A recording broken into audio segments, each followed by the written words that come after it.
Liancourt, France. 5 minutes to go to the start of the 1999 French Grand Prix, the last in France of the millennium. And there is absolutely no doubt at all, because of the fragmented nature of the grid, that it's going to be a quite incredible race. I wouldn't be at all surprised to see the safety car coming out because of rain coming down.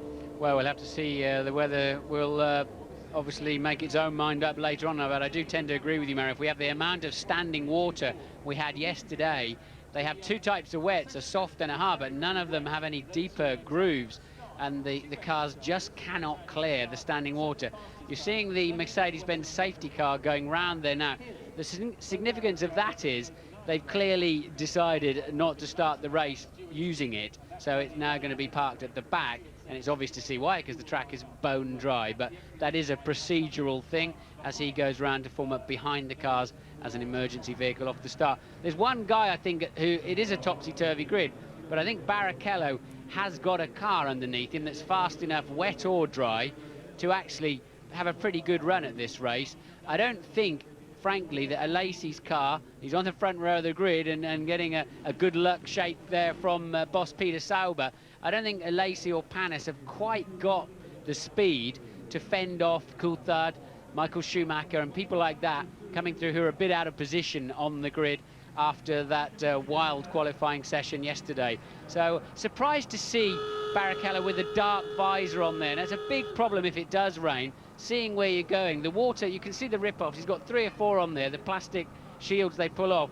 What happens, the water gets driven up in between them, and you can't see anything at all then. And it'll be like looking through somebody else's glasses. You just can't see anything at all. And I'm very surprised to see so many, there's Alesi again, so many drivers with not only there's 3 types of visor, clear, medium and dark, and both of those guys have got the darkest visor on, and the sun's not even shining. One blessing about this track is that when they start, they haven't got a corner right on top of them, which is going to slow them down and cause collisions, I hope, unlike Montreal, unlike Monaco, for instance. I hear what you're saying, Murray, but there is that left kink grand curb, and it's easily flat out, as we've seen when they're on a normal lap, but it does tend to focus them and funnel them all into the same point. And we have seen a few dramas there before they have to fall into line astern for turn 2, the Estoril corner. And there's another rerun of the grid positions for the start of this French Grand Prix. Well, one thing is absolutely for sure. Watch at the back of the grid Eddie Irvine. Watch just ahead of him, 14th on the left-hand side of the grid, Mika Häkkinen. Let your eyes go forward a bit and it'll be 6th Michael Schumacher. Ahead of him, literally directly in front of him, David Coulthard. 2 men that must be very fancied for this race. But as we've said before, we'll say again, and we'll soon see whether we're right. Rubens Barrichello could be the man. Let us not forget that Rubens Barrichello is no tyro. He's not new to this motor racing game. This is going to be his 103rd Grand Prix, and he actually led the Brazilian Grand Prix this year in the Stewart Ford for 27 laps. So if Barrichello can get away well, and if Alesi gets away well and Panis does the same thing, we could, as I said earlier on, see an opportunity for Barrichello to break away. I'd put good money on it that the 3 drivers who are way back down the grid, Irvine and Hill and Häkkinen, that their cars were too low yesterday. The ride height of the car, statically and dynamically, too low. And as soon as you get too much standing water, they become surfboards effectively. We've already said the tyres can't clear the water, but also the plank, as they call it, underneath the car tends to surf along on the top, and some drivers had the confidence to nail the car down the straight, and others just couldn't keep it going in a straight line at all. And it could be a matter of a couple of 3 millimetres, just over 1/4 of an inch of ride height underneath the car. Well, that was Jean Alesi getting good luck wishes from his team around him, the Sauber team, the man from Avignon and Nyon, and there he is with a completely clear track in front of him. Away he goes for the formation lap with Rubens Barrichello. There's the white Stewart leading away. Jean Alesi getting a bit of a stormer there and realising he had to get out of it, because if you effectively pass, which he would have done, pole sitter Rubens Barrichello. He'd have been in trouble there. Like Schumacher at the British Grand Prix. Absolutely. So you can see they're out of the Estoril bend now, coming down. They'll be doing about 180, 190 miles an hour as they approach Adelaide, the second gear, turn 3. That is it. You've seen the lap with Martin from a driver's point of view. So next up is the Nürburgring chicane, sweeping right and left and then into the 180. Should point out that in the warm-up, Coulthard was fastest just ahead of Irvine and Michael Schumacher in the 2 Ferraris. But again, it was in the wet, albeit some 6 seconds a lap faster than the pole position, purely because there was a bit less standing water. So Coulthard seems pretty confident in his car, wet or dry, and he'll be keen to get off the start line. Otherwise, you're going to have Michael Schumacher bearing down on him, and he needs some points today. Coulthard must score some points, must not let Hakkinen and co get too far ahead of him. And really, he's also carrying the baton for the McLaren team, because Mika Häkkinen's got a lot of overtaking to do. There's an unusual sight then. Barrichello in the unique sight. Barrichello in the Stewart Ford leads on the formation lap from a darting and dodging and diving and twisting and turning Jean Alesi. Behind Alesi, Olivier Panis in the blue Prost, and Michael Schumacher starting from 6th on the grid. So they're out of the Chateau d'Eau, the right-hander, which drops down alone. One of the Williams in trouble? No, I think they're all having to just back up. So somebody slowed down a lot to warm his tyres up with spinning them away from that last little chicane. And I think it backed the whole crew up behind him. And it's so easy to stall the car in that situation. And sometimes you're not even looking ahead of you. You're looking inside the car, generally playing around. And suddenly you realise the car in front has stopped, a bit like at a roundabout. Fingers crossed then for the weather. We're with Alesi. Look to the right, and it's Rubens Barrichello. As ever, look for those 5 red lights coming on one at a time, going off together to lead to a pre-programmed pause. And then the race starts. The green flag waving in the background shows that everybody's in position. And it's Magny-Cours in France. Yes! Good start by Barrichello.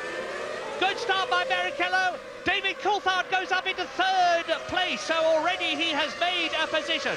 It's Barrichello leading Alesi, leading David Coulthard, and Olivier Panis has dropped back to 4th position. Heinz-Harald Frentzen in the yellow Jordan is 5th. Barrichello leads. I think Herbert had a very poor start. Johnny Herbert falling back through the field. What did you say? Barrichello making the perfect getaway under pressure. And that's Frentzen coming up into 4th place. So Panis really losing out on that first lap, with Schumacher already round the outside of him. Schumacher is up to 1, 2, 3, 4, 5th position from 6th on the grid.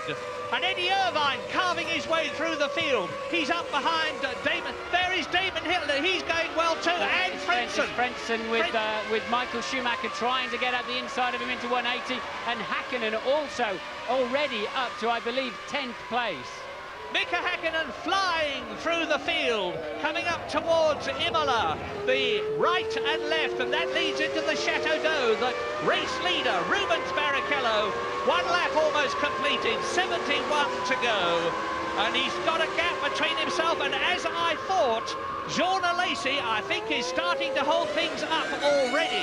Across the line goes Barrichello. David Coulthard is challenging Jean Alesi, and the gap between Barrichello and Alesi is 1.1 seconds, almost 1.2. Riding with Alesi now, round the right-hander at Estoril.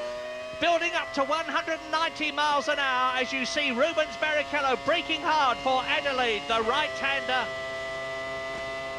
And Coulthard is going through. David Coulthard takes Jean Alesi. Yeah, Alesi may come back on the inside, but Coulthard closed the door. That's an important move for Coulthard early in the race, because his car is clearly faster than the Sauber of Alesi.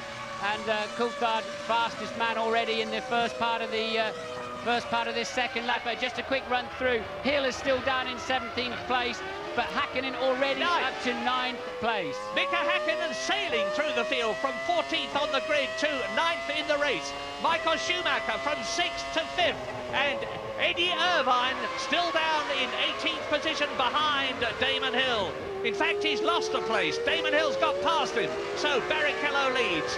Coulthard closing up on him. Alesi is third, Frentzen is fourth, Schumacher is fifth. Then the two Prosts of Olivier Panis and Jarno Trulli. And you have seen Mika Häkkinen go through your pictures as the race leader. Rubens Barrichello completes his second lap. Now the gap has come down between him and the second place man, and it's now David Coulthard to 0.6 of a second. Yes, despite overtaking Alesi on that lap, albeit relatively straightforwardly at Adelaide hairpin, Coulthard was a full 1 second faster than Barrichello, the current leader. So Coulthard's car working very, very well.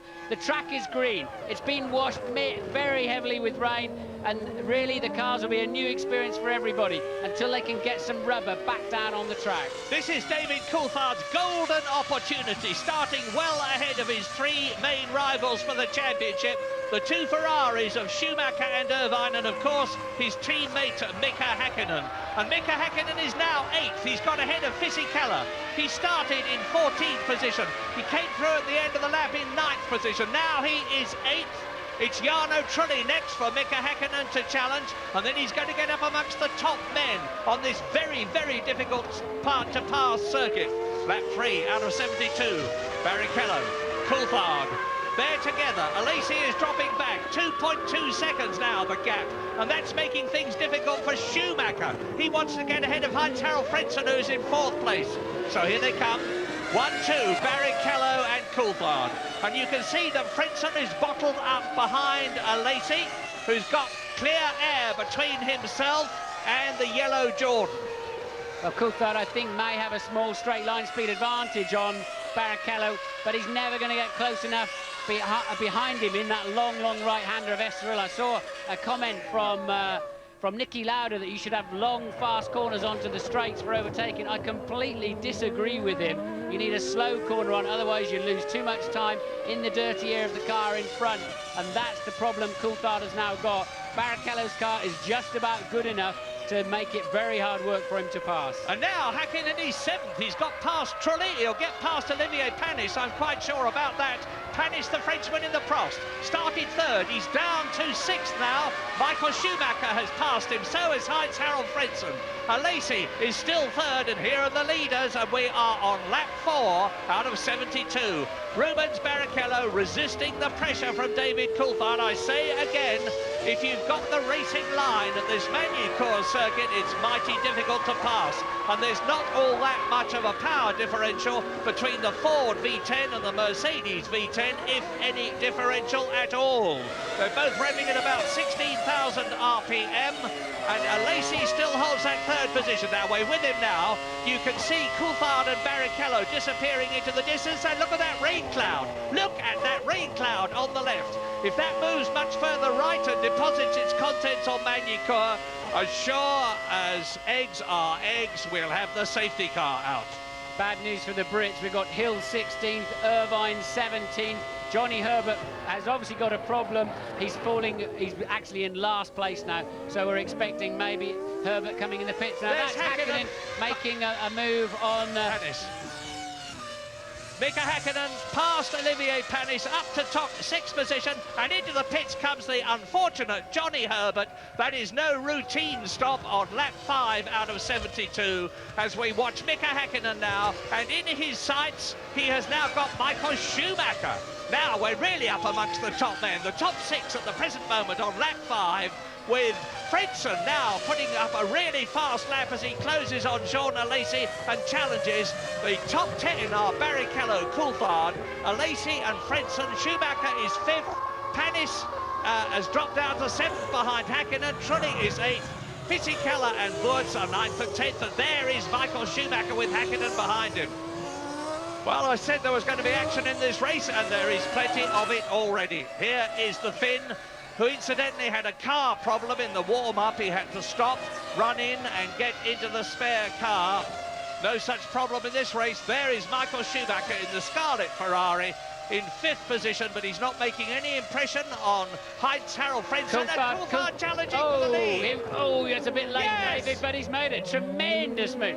Well, Barrichello was very kind to him there, I have to say. But Barrichello getting a good run out. Coulthard should have the power to out-drag him down to the Nürburgring chicane.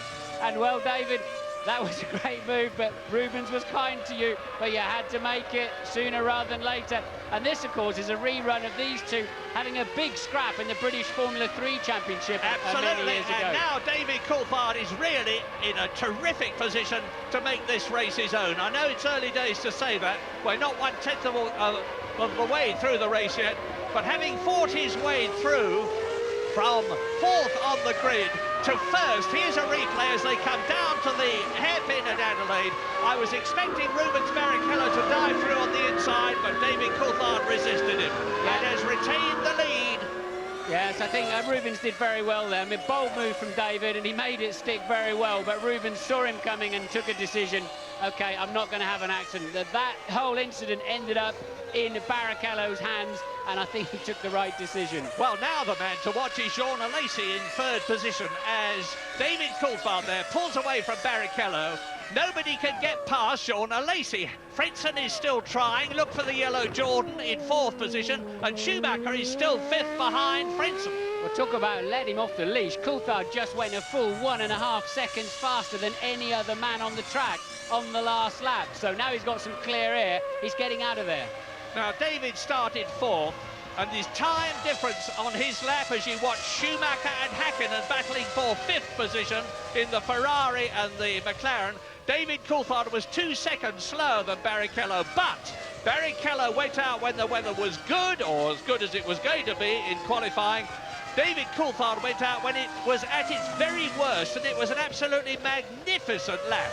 And as you heard from Martin earlier on, he was fastest in the warm-up this morning. The McLaren is absolutely au point for this race.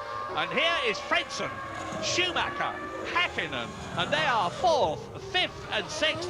And Mika Häkkinen, I remind you, has come up from 14th position. You're watching him now in sixth place. Well, the McLaren is clearly working very well on this racetrack in the condition it's in. Häkkinen's doing half the work at the wheel that Michael Schumacher is, and Schumacher will not be pleased to see that silver car homing in his mirrors. So Mika Häkkinen's car working well. Now he's just in that bad area, unfortunately, where he starts to get in the turbulent era of Michael Schumacher and things get tough. But I think if he sends one, he's got a good run too. He's got tremendous speed down the back straight. But Michael too late on the brakes for Mika. But surely he'll be past his championship rival in the next 10, 12 laps. And if he is, there's going to be a real put down for Michael Schumacher. Now we can talk about strategy as you watch the Ferrari and the McLaren fighting for that fifth position, because I'm expecting them to start coming in from round about lap 22. We're on lap 8 now. We've got some time to go yet, but there may be all sorts of strange strategies in this race for very special reasons by the individual teams as Häkkinen gets closer and closer to Michael Schumacher in the Ferrari. They might, for instance, choose to start on a low fuel load and come in early. They might decide to do just the opposite. Time will tell. We're on lap 8. David Coulthard has just done the first lap in under 1 minute 20, and he's gone round in 1 minute 19.227 as Alesi, Frentzen, Schumacher, Häkkinen coming towards us, the two Prosts of Panis and Trulli.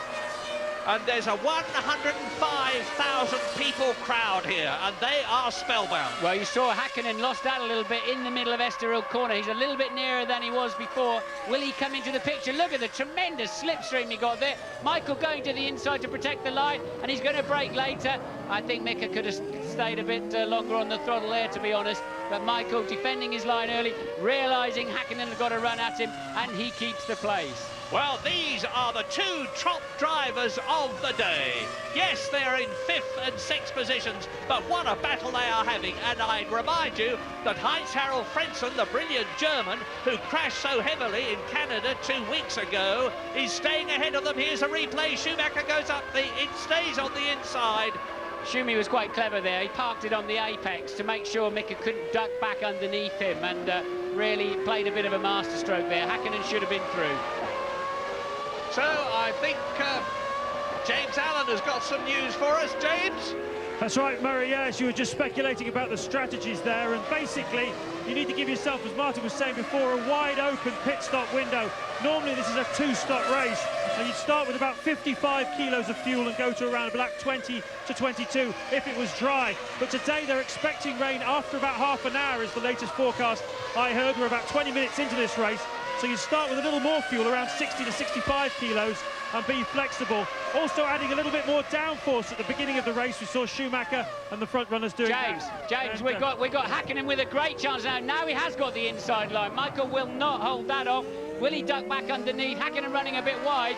I still think Hakkinen should out-drag him to Imola, but it's going to be touch and go. He hasn't got the advantage Coulthard had against Barrichello. Michael will have to yield, and he does. Look at the crowd. They're all getting their coats on out here, Murray, in the grandstand. Yeah, everybody suddenly stood up, getting their coats on. They're going to be coming in before very much longer, I'm sure, and that will be to put on weight. When the time is up, David Coulthard in the lead. Rubens Barrichello takes the lead, and David Coulthard looks as though he's out of the race. He stalled his engine, and David Coulthard retires from the lead of the French Grand Prix on lap 10. What awful luck for the Scotsman. Now it's Barrichello. Here's a replay. Let's see what happens. It's broken down. It's not a place you'd go off. Obviously his car's broken down, and he just decided to get off the racetrack as he saw second place man Barrichello coming along. What has Coulthard got to do? Well, poor David Coulthard.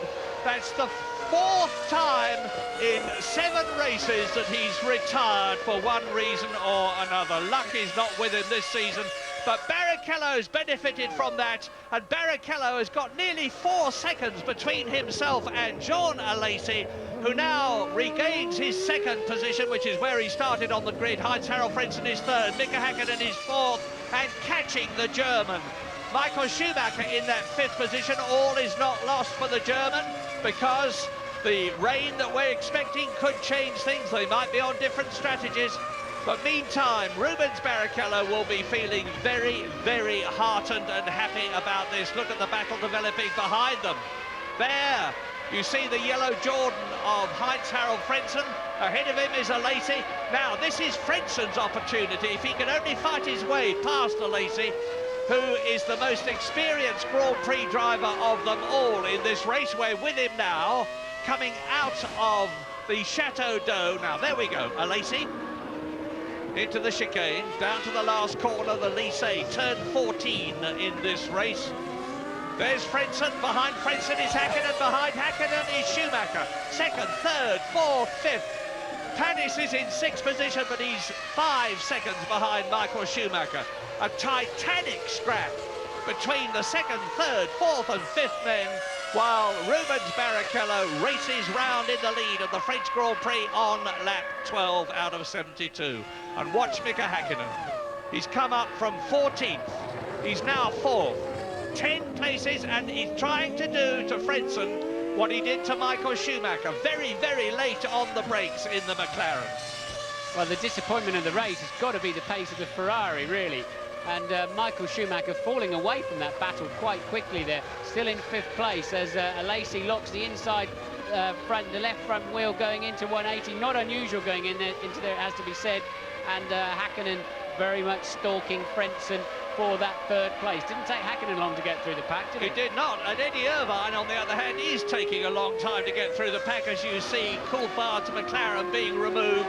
Eddie Irvine started in 17th place. 12 laps later, he's fought his way up to 12th position. Damon Hill started 18th, and he's only 15th now. Yes, there's a long way to go. And the retirements are David Coulthard is out of the race. Poor Johnny Herbert has retired yet again. He surely must be the most retired driver in Grand Prix racing, because year after year, irrespective of what car he's been in, poor Johnny's had to retire. He's out of this race, as is Deniz, as is Coulthard. 19 out of the 22 starters still running. Marc Genet is last, and his teammate Luca Badar is in 18th position ahead of him. Down to Adelaide, the hairpin. Alesi 3rd, Frentzen 4th. Hakkinen is in 5th place. And Rubens Barrichello now has an ever-increasing lead. We're with Alesi now of 4 seconds. I suspect this is just the lock-up, the replay of when we saw Alesi locking the left front. You could see him moving the steering wheel around, but just eased the brake pedal back a little bit, trying to reattach the wheel to the tarmac, and he did that rather nicely. Well, now you can see 4 of the very best drivers in Grand Prix racing in very, very evenly matched motor cars, demonstrating that Magny-Cours, like most Grand Prix circuits these days, is very difficult to get past it. Why, people say, is it difficult? All sorts of reasons. The drivers have equal ability, the cars are very evenly matched, the aerodynamics make the air behind them very turbulent, and if you get close to the car in front, you lose downforce on your front tyres, which are the ones that are steering you, of course. And so, all in all, you've just got to pressure the driver in front and hope that he makes a mistake. Eddie Jordan there. This is the problem corner, Estoril, and Hakkinen having dropped back a little bit now, and obviously nowhere near any kind of position to have a go at Frentzen under brake, and he'll close up on him, I think, but I don't think he's going to be able to do anything until he gets significantly closer out of turn 2, Estoril corner. Well, nonetheless, Hakkinen will be more than satisfied to already have Michael Schumacher behind him. Yeah, and Michael Schumacher is dropping back. You see, we're watching him now. He's over a second behind that battle for second position between Alesi, Frentzen and Hakkinen that you're looking at. That wasn't an overtaking manoeuvre you were watching there with Hakkinen and Frentzen. That was just, there's very much two distinct lines to take into that corner. Go in wide and come out tight, or just go in very early. Very early is definitely the fastest way, but Frentzen choosing to go in a little bit wider, and it looked like Hakkinen was going to come sliding up the inside, but it's not the corner to do it. Well, now, sadly, I have to say that it really does look now as though David Coulthard's chances of the World Championship have been all but destroyed. He started this race in an equal 6th position, some 22 points behind his teammate Mika Hakkinen that you are looking at. If he'd got those 10 World Championship points that he would have got, if he'd managed to finish this race where he was when he retired, it would have considerably strengthened his case. Now here we go, Murray. Now it's a much different situation for Hakkinen. He managed to stay close enough. He should be able to come up the inside. Will Frentzen close the door? Not impressed. Clean as a whistle. Clean. Oh, yes, he goes. Frentzen dives up alongside him, and he's going to... But Hakkinen has got the inside line for the left-hand bend. Now, there's a right-hander that follows, and Hakkinen chops across quite safely the front of Heinz-Harald Frentzen, now up to 3rd position. You are watching an absolutely superb drive by the reigning world champion, Mika Hakkinen. Here's a replay. Yes, Frentzen should have come to the right. It was clear that it's for all to see that Hakkinen was going to have a go at him and got more straight. He already knows Hakkinen's faster in the straight, and Frentzen just left the door absolutely wide open. And now Hakkinen's bearing down on Alesi, who I think's doing rather well. Yeah, I think Alesi is going to yield where the others did not do so quickly. There'll be more of a performance differential between the Ferrari-engined Salva of Jean Alesi and the Mercedes-engined of Mika Hakkinen. So they're round the left-hander at the Grand Courbe into Estoril as we look down from the helicopter. The blue car is Jean Alesi, 2nd place. The silver and black one behind him is Mika Hakkinen. They're coming up towards Adelaide, which is where Mika Hakkinen does these demon late braking moves and dives past people. He's going to have another go, but he's too far away from Jean Alesi, who closes right up on the apex, runs wide, and retains his 2nd place, but I don't think he's going to do it for very much longer. Meantime, Rubens Barrichello now leads by 4.6 seconds, and covering the first 5, there's a mere 7.2 seconds as you watch Ralf Schumacher try to pass Fisichella in the Benetton. Fisichella is in 8th position, Ralf Schumacher therefore is in 9th position. Benetton and Williams, they're both powered by the Supertech engine. Yes, they're certainly evenly matched in terms of power with the same engine.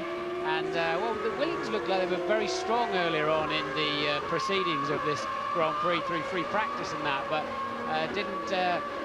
weren't dealt a very good hand in that wet qualifying session, and Ralf really having to work very hard back there in 9th place. Zanardi back in 13th in the second Williams. Here are the top 10 on lap 17 as you watch Schumacher pushing Fisichella for 8th position. Barrichello leading by 4.6 seconds ahead of Jean Alesi, who is in 2nd place with Mika Hakkinen tucked up under his rear wing, ready to challenge. 4th is Frentzen, 5th is Michael Schumacher, 6th is Olivier Panis, 7th is Jarno Trulli, 8th is Fisichella that you have been watching, and now in 9th position is Ralf Schumacher, followed by Eddie Irvine, who's come up from 17th and is now carving his way through the field. Now this is Alesi versus Hakkinen. And Schumacher gets through ahead of Fisichella, who has to yield, and Ralf Schumacher is now up into 8th position in the Williams. Nice bit of driving, and you can see Eddie Irvine in the Scarlet Ferrari thundering up behind them, and he's gaining hand over fist on them, lapping 7/10 of a second faster than both of them. And down to the Adelaide hairpin, hard on the brakes, down into second gear, onto the apex. Fisichella has to run wide. Schumacher lets his Williams run wide, gets right in front and hit Hakkinen now, completing the lap. Is still right up with Alesi, who still resists him. Now, Alesi hasn't had the best of seasons in 1999. He's failed to finish 5 times out of the 6 races we've already had. He got 1 World Championship point at the San Marino Grand Prix. We're with him now. And hopefully, the producer will stay with Alesi, and we'll be able to see whether Mika Hakkinen tries a late braking move yet again. No, Alesi's got him ticked. Alesi quite slow on the apex of Adelaide every time, but he's certainly braking late. Always was a good late braker, Jean Alesi. And interestingly, actually 500ths of a second faster on the previous lap than Mika Hakkinen. So Alesi driving a stormer, quicker than Barrichello, who's currently leading. And a great tribute not only to him and the car, but to that Ferrari engine, because it's a last year's Ferrari engine, labelled as a Petronas engine, which is Alesi's and the Sauber team's Malaysian sponsor. Getting a bit dark out there, Murray. Look, people getting their plastic mats out in the grandstands. They've got a better feel for the weather than we have inside this commentary box, but certainly getting very dark overhead. Alesi Hakkinen just behind them is the... And Hakkinen won't get through there. That's where Villeneuve tried to get past Eddie Irvine last year and failed so to do. And talking of Irvine, you can see that he's now getting very close indeed. Eddie Irvine in 10th position to Fisichella's Benetton. That was actually Michael still behind, I think, the Jordan of Frentzen, that particular shot we saw coming onto the pit straight. And now Hakkinen ever closer. Look at the slipstream he picks up. Tremendous speed he picks up then, and again, Alesi braking as late as he did, and they've both gone wide. And will that let no, Frentzen's not able to take advantage of that, so Hakkinen and Alesi braking absolutely on, and in fact slightly beyond the limit. And the pair of them, what a classic move that was. Good to see, both on the ragged edge. They both tippy-toe around the outside, live for another day, and Hakkinen now up to 2nd place. Now, this is going to be the battle. The gap between Hakkinen and Barrichello, who leads the race, is 4.5 seconds. And I said earlier on, what a storm of a race Mika Hakkinen is driving. This is the man who won the Brazilian Grand Prix, who won in Spain, who won in Canada 2 weeks ago to take the lead in the World Championship. Here's the replay. See Alesi lock up his tyres. The glowing disc brakes of Mika Hakkinen's car appear on the right. Alesi has to run wide. Hakkinen does the same thing, chops off Alesi in the process, and now Heinz-Harald Frentzen is right up with Alesi, who has lost momentum as a result of Hakkinen's passing move. Imagine that, you're doing 180 miles an hour, you're braking at something like 4G, 110 metres before the corner, and you're inches apart from another car doing exactly the same thing. We're going to take a quick break. We'll be back after these messages.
22, and it's starting to rain at Magny-Cours in France. The crowd are putting up their umbrellas, and Mika Häkkinen that you're looking at has closed the gap to Rubens Barrichello from 4.2 to 1.7 seconds. Look at the rain. They'll be in this lap for sure for wet tyres, and in fact those drivers further down the pack, like Eddie Irvine, are going to be in the pits a lap before the others, and I think that's going to give Irvine quite a big advantage. He's a long way back anyway from the leading pack, but that's a great timing for Eddie Irvine. But it looks as though they're not ready for him, Martin. They're in a bit of a flap in the Ferrari team.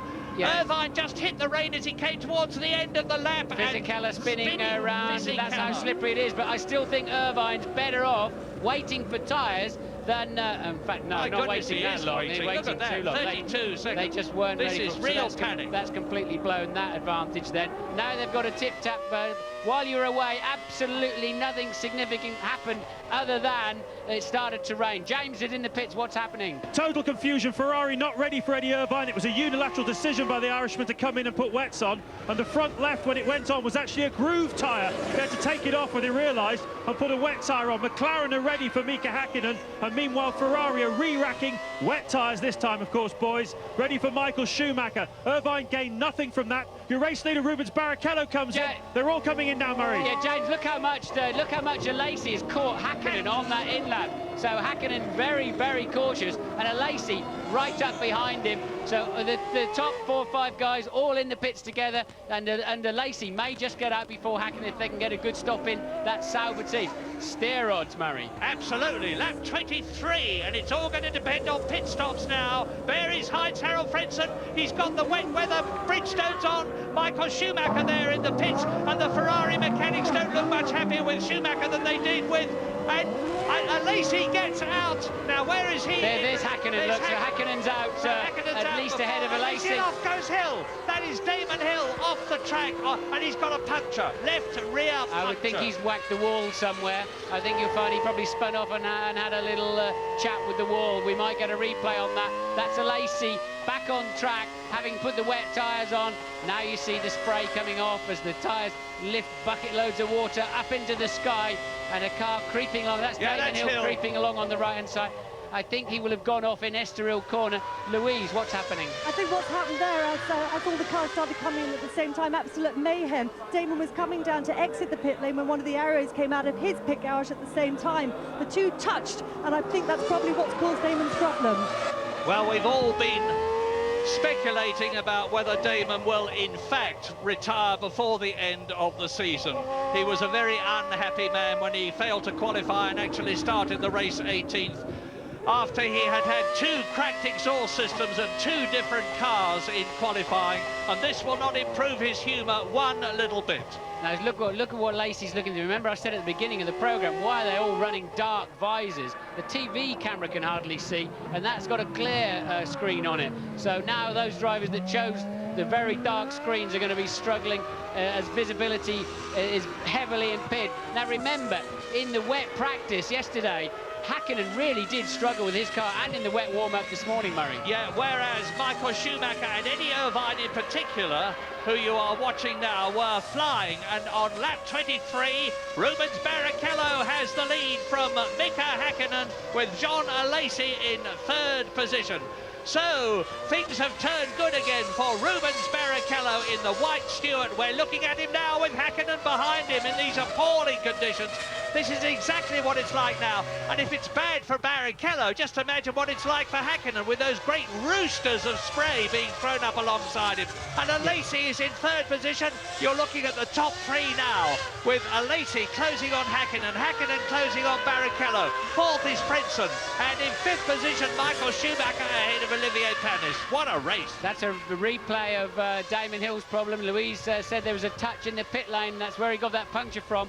But Barrichello being extremely cautious in the lead of this Grand Prix. There's nowhere near as much standing water yet as there was in qualifying yesterday, so I don't see any signs of the aquaplaning that caused them so much problems, and for sure they will have lifted Häkkänen's car, and he certainly seems actually to be the happiest one in the front three at the moment. But there's a wheel gun in the pit lane. Where's that from? James, what's the news? Well, Murray, Damon Hill comes crawling in. I told you it was going to rain half an hour into the race. 31 minutes in, and sure enough, it started raining. Absolutely fascinating. Now, I was looking at the figures before, and one of the reasons possibly why Michael Schumacher couldn't keep pace with Mika Häkkinen was because he put a bit of extra wing on the grid. His straight line speed was 289 kilometres an hour compared to Häkkinen's 303 in the dry. He's got a wet setup, Martin, I think. Well, this could help him. This could help him. Michael Schumacher's in 5th position as he watched the first two.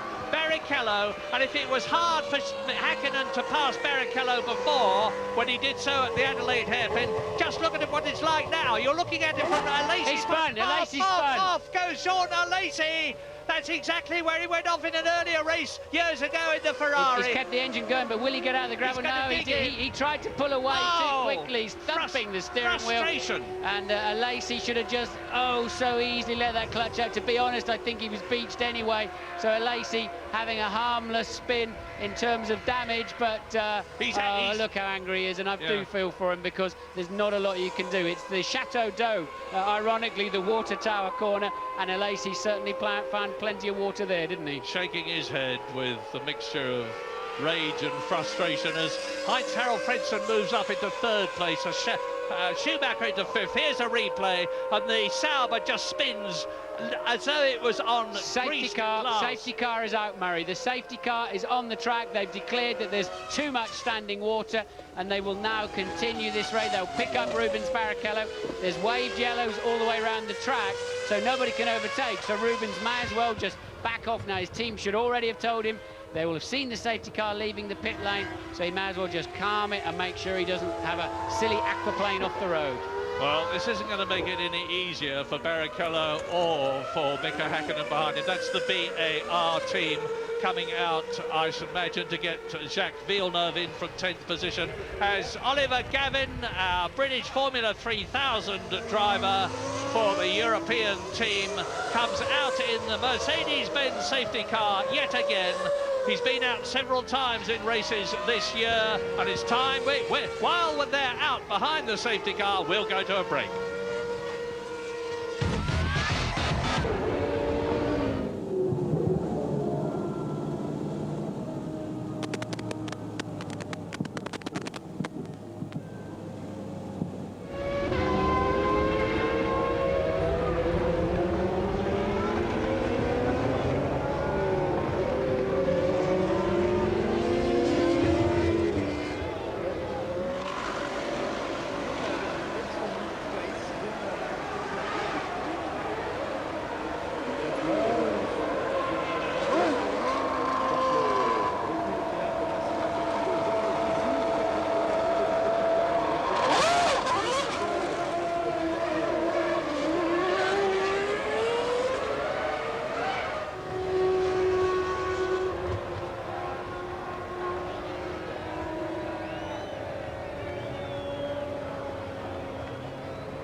I've seen worse. Donington 1993, when I was talking about Rubens Barrichello earlier on, was just as bad as this for the whole race. But Barrichello leads. Mika Häkkinen there, who started down in 14th position, has brilliantly fought his way up into the lead, and now back where he is now. And that's a Williams off and a Benetton off. So I reckon now, just looking, I wonder if it's Fisichella and Zanardi, but I'm guessing it's Villeneuve and Wirtz have stopped in there. That's Wirtz's Benetton. They've obviously aquaplaned off the road. They're on wets, look, so they've aquaplaned off the road under safety car conditions because they've already made their pit stop. And we also know that Villeneuve stopped somewhere in the same area on the racetrack. I haven't picked him up with the cameras yet. We did see a second car in there. So it's the BAR of Villeneuve. Now you can see it in the background. Yeah, Genet has gone off as well in the Minardi. So we're going to be down to 13 or 14 cars. There is Jacques Villeneuve's BAR. Louise, have you got news? Yeah, we've just seen a couple of cars go off. I'm down in the Stewart garage at the moment. Rubens Barrichello, saw him waving his hands. He's actually been on the radio calling to the team, telling them the car is virtually undrivable. It's just aquaplaning everywhere. He's asked for the race to be stopped, and Paul Stewart, I believe, has just gone off to see the race director to ask the very same thing. I hate smugly to say I told you so, Martin Brundle, but You didn't believe me, did you? I remember because it was identical to Alain Prost in 1984 at Monaco when he went across waving his hand to say stop the race when Ayrton Senna was bearing down on him in the Tollman. But if I was the race director, I'd be saying, OK, well, there's Genet's car. So but remember, those cars weren't behind the safety car, OK? They were playing catch-up, we saw Villeneuve making that extra stop for fuel. And at safety car speeds, I don't think there's any need to put the red flag out. And they can do. We had that here, I remember, in a French Grand Prix 3 or 4 years ago, where they actually had to stop the race for a period of time. We didn't have the safety car in those days. I don't believe there's any chance of aquaplaning off at these speeds, and they should just carry on as they are. Good news, that's Genet's car. Good news, it's getting much brighter now, and I'm sure you're right, actually, Martin, in all seriousness. The safety car will motor around until the rain eases. We'll know when he's coming in. Have you ever seen I've seen the safety car crash. That's when you know it's really getting bad. Then you have got a major problem. But I noticed that Heinz-Harald Frentzen just a few seconds ago was positioning himself very aggressively in third place behind Mika Häkkinen's McLaren. He's dropped back a bit now, but Frenzen's dander is clearly up. He means to get past Häkkinen on the restart of the race when the safety car pulls off. And you can see Michael Schumacher in the Ferrari has got Olivier Panis right behind him.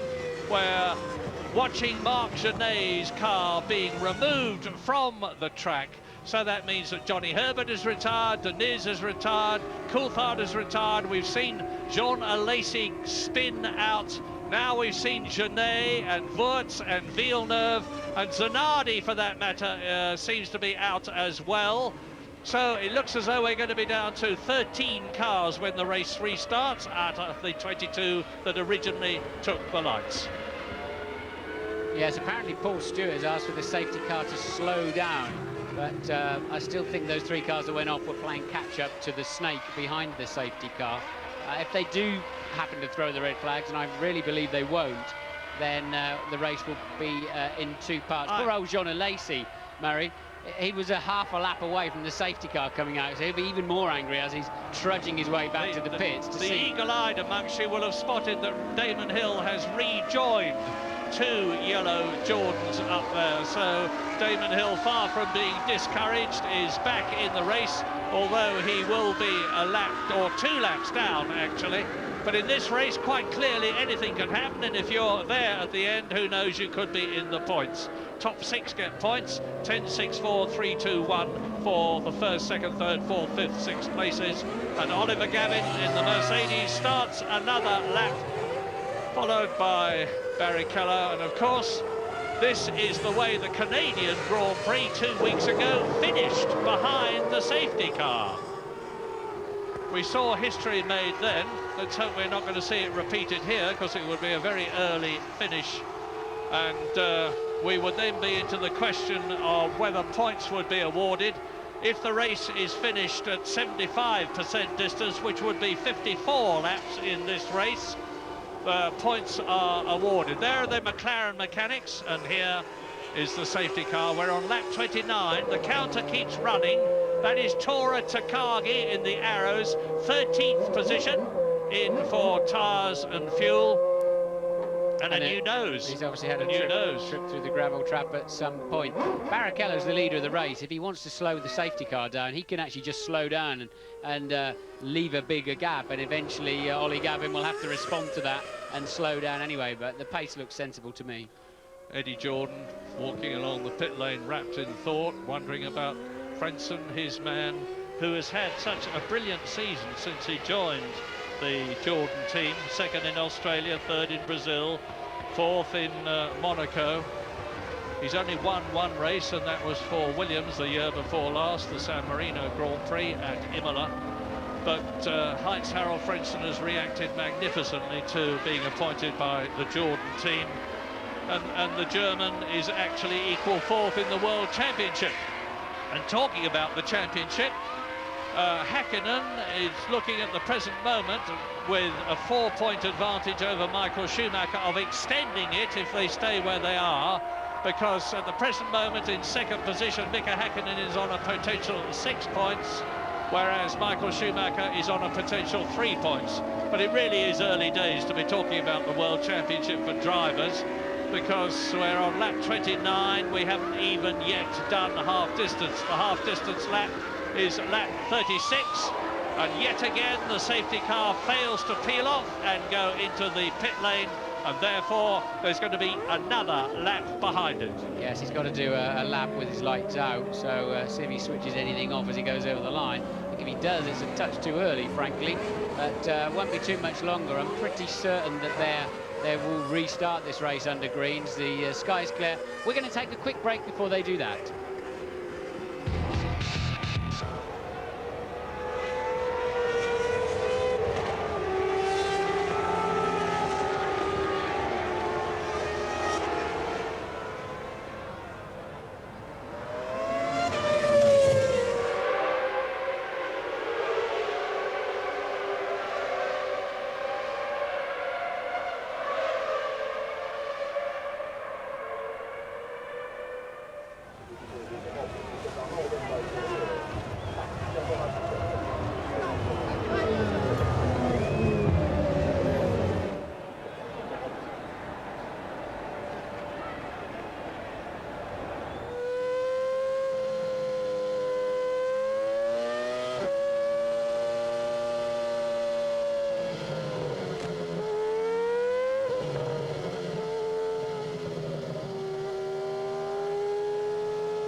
Lap 31 out of 72, and as you can well see, the safety car is still out. I don't think it's going to be out for very much longer, because the rain has stopped. Patrick Head there, the technical boss of Williams, and Rubens Barrichello has got Mika Häkkinen tight up behind him. I'm expecting, I've got no prior knowledge, I'm expecting the safety car to come in very quickly indeed. So there is Häkkinen second as he comes through. Heinz-Harald Frenson in third place, followed by Michael Schumacher, who leads Olivier Panis in fifth position. And Damon Hill has rejoined the race. He's 2 laps down. The blue car there is Jarno Trulli, who is 6th. Both the Prost in the points. Ralf Schumacher in the Williams is 7th. Fisichella is 8th. Look for Eddie Irvine. There he is in 9th position, in a very strong position to make up places, followed by Ricardo Zonta, because Villeneuve now in the BAR is out of the race. That's De La Rosa in the Arrows, Luca Badoa in the Minardi. Just 2 cars after him on the order, Takagi and Hill, although Damon Hill is in front of him in this procession. Yeah, it's a tough afternoon now for Damon Hill. He's already explained to us that really he's struggling to find the motivation and performance that he wants, therefore he's retiring. And he's now a full lap behind the 13th place man, and 2 laps behind the lead. Is in treacherous conditions, and it'll be a big test of his motivation if he pounds round for this last 42 laps. A lot of pressure in the paddock, and this is something I dislike a lot about Formula One. A lot of pressure saying, oh, Damon should go now, he should go immediately, and all that sort of thing. You know, last September everybody was fighting him as the hero when he won in treacherous conditions like this in Spa. And, you know, carrying him around and saying how brilliant he was and all that sort of thing. And all of a sudden, there's this big movement. Oh, Damon, you should go straight away. Don't subscribe to it at all. And the man's still a world-class driver. And I'm looking forward to see it. I hope he just stays on it this afternoon to prove them wrong. I couldn't agree more strongly with every word you've said, Martin. And Gavin takes another lap in the safety car. I don't know what they're waiting for now, to be quite honest, unless it's for standing water and they know there's drainage to ease away a bit. The flashing lights are still on the safety car. We think there's some animation going on the pit counter.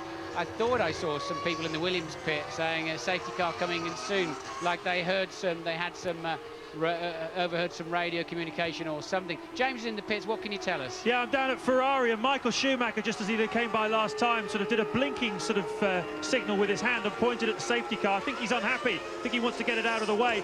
As I said, I think he's running a bit more wing than the McLaren in front of him. He thinks he might have a bit of a chance in this race. But a critical thing to watch out for, guys, is the 1:28 lap time, because as this track dries out, we've got a strong breeze blowing. And as this track dries out, that's the time at which you've got to come back in again and change for the slick tyres. 1:28. Thanks for that, James. 1:28. We'll remember that. That was Fisichella that you saw spinning. He was in 8th position. I'm just seeing whether that was a replay and whether Irvine is now behind him or ahead of him. If he's going to place, that's obviously very much to his advantage. One less to worry about, as you see Schumacher, Panis, there's Damon Hill down, Ralf Schumacher, there's Fisichella, and he's still ahead of Eddie Irvine. Bit of a problem here will be falling tyre pressures. They need probably a bit extra pressure with this standing water to give them less aquaplaning. And when you're cruising around at this kind of speed, no tyre temperature, tyres will be extremely cold, and inevitably the tyre pressure falls with it. So a bit of a double whammy just when you need all the grip you can find. Much, much brighter. I am optimistic that when the safety car comes in, the race will run the rest of its distance. There's still 40 laps to go. We're on lap 32 now, long, long way to go. The flashing lights, which indicate that I'm staying out, are still going on the roof of the safety car as Häkkinen comes up, followed by Frentzen. Now, watch those lights. Is he coming in? Just to remind you, no. In the early part of the race, the pit lane starts about now, and it looks to me like the safety car is staying on track, but I do believe he's got to switch those lights off long before he comes in the pit lane, Murray. We should see something on the Mercedes get a little bit out of shape coming out, at least say that. Now, if this was a champ car race in America, this could dramatically alter strategies, because fuel consumption is very, very critical there. I don't know that it's that critical in this race for it to alter strategy, but it might just well do and change the complexion of the race. And that is the Prost of Olivier Panis, who's in 5th position. There's Damon Hill, 2 laps down, I remind you, going on in his last French Grand Prix, followed by Jarno Trulli, who's got to get past him before he gets to grips with his teammate Panis. That is Ralf Schumacher, and we're looking from the helicopter now as they make their way down to the Adelaide hairpin on this fastest part of the course, out of the Gulf turn from Estoril. You can see what a very, very sharp corner it is. That's the one where Häkkinen has been so brilliant in this race. Yeah, it's been a lot of overtaking into that corner, really, the main overtaking place of this circuit. There's a couple of opportunist areas further round, but just if you have joined us late, just to remind you that Johnny Herbert dropped out of the race early on with a gearbox problem, and Coulthard was screaming off into the lead and then had some kind of problem with the McLaren, we don't know, pulled over on the side of the racetrack. Häkkinen has made his way beautifully through from 14th to 2nd. Well, there was a time when you would have been looking at those big, wide rear boots. They're much narrower now. The 4 grooves are there for water clearance, and also in dry conditions, just to put less rubber on the road to make the cornering slower in the hope of increasing lap times. Now, I watch the safety car again. I still see those lights flashing, but we're at Imola now, and it's when he comes out of the right-hander at Chateau d'Eau, which he's approaching now, that we'll know if those lights go out. Hello, there's the starter. They're looking as though nothing in particular is going to be happening as Hill rounds the corner in the Jordan. Safe down. Is this the signal for the race to restart on lap 33? It is not. Absolutely, it is not. You can hear the engines revving. They're getting a little bit impatient now. The drivers know the track's just about ready to go again. So temperatures? Well, they're just trying to spin the rear wheels up as much as they can. The engine temperatures now have no problem at this point. So no problem at all in terms of the cars overheating. They're moving along just fast enough, and the air's so cold anyway, just 15 degrees. That they won't have a problem with the engine or gearbox, just they won't have enough temperature in the tyres. And Hill's retiring. Hill retiring from his last French Grand Prix. Is this going to hasten his retirement? It's the 5th time he's retired from 7 races. He's only got 1 4th place and 3 World Championship points to his credit in a very unhappy last season of Formula One. And I'm very, very sorry to see that and to say that. Well, after what we just said about him, I just so hope he hasn't just pulled in and pulled out of this motor race. And said that. Adelaide again, I remind you of the order, and make no mistake about it, when this race restarts, it is going to be a fizzer, because they're all tied up together, they all know the conditions, and the gaps have been virtually eradicated as the pit lane is being swept. Barrichello leading, Häkkinen second, Frentzen in the yellow Jordan, Schumacher is 4th, weaving and to keep his tyres up to temperature. Panis is 5th and Trulli is 6th. Only one constructor has got both his cars in the top 6 at the moment, and that is Alain Prost's team, French team in France with a French driver and a French engine, and Ralf Schumacher is 7th ahead of Fisichella. Eddie Irvine is 9th, Zonta is 10th. There's only 10 seconds between the leader and the 11th place man, which is Pedro de la Rosa. Luca Badoa is in 12th position, and the one remaining runner, now that Damon has retired, is Tora Takagi. 22 started, 13 are still running. We're on lap 34 out of 72, so just under half distance. Now, is this it? I don't think so. Safety car lights are still flashing. All right, Martin. What's your guess? Why is it staying out so long? I think they just want to be extra cautious, really. But I have to say the track looks ready. Does he put the lights out on the safety car? Yeah, no, he doesn't at the moment. The lights are still on the safety car. I have to say it looks like the track is ready, but we haven't got the benefit of being out there. No. And I'm not belittling their decision. These cars, these engines produce 800 brake horsepower. The cars only weigh 600 kilograms with the driver and everything aboard. That's an absolutely fantastic power-to-weight ratio, where obviously you can spin the wheels in normal circumstances. Safety car is in at the end of this lap, so they obviously agree with us, and you can see the drivers have been champing at the bit the last couple of laps. They know it's nearly ready to go. Okay, folks, fasten your safety belts. This is going to be it. The French Grand Prix, after a good few laps behind the safety car, is going to restart when Gavin pilots the silver Mercedes into the pit lane and Rubens Barrichello sees a clear track ahead of him. That's clearly not just to make the pit lane look tidy. That's for when their next pit stop happens. They don't want standing water. Easy enough to lock the wheels going into your pit garage of what is made up of 18 of your own mechanics. So mechanics very much thinking of themselves and their team there and clearing the standing water from the pit lane. Lap 35. Where is Gavin now? He's at the 180. He's still got to come up to Imola. He's still got to come up to the Chateau d'Eau. You can see, looking across at the skyline, that the conditions are visibly better than they were. It's infinitely brighter. The rain has well stopped. A lot of the water, by no means all of it, is on the track. And the lights are out. Now, we're at Imola. The right, the left, now up to Chateau d'Eau, the right-hander. And Oliver Gavin gets ready to peel off and into the pit lane. Are you ready then? Because now the French Grand Prix is again.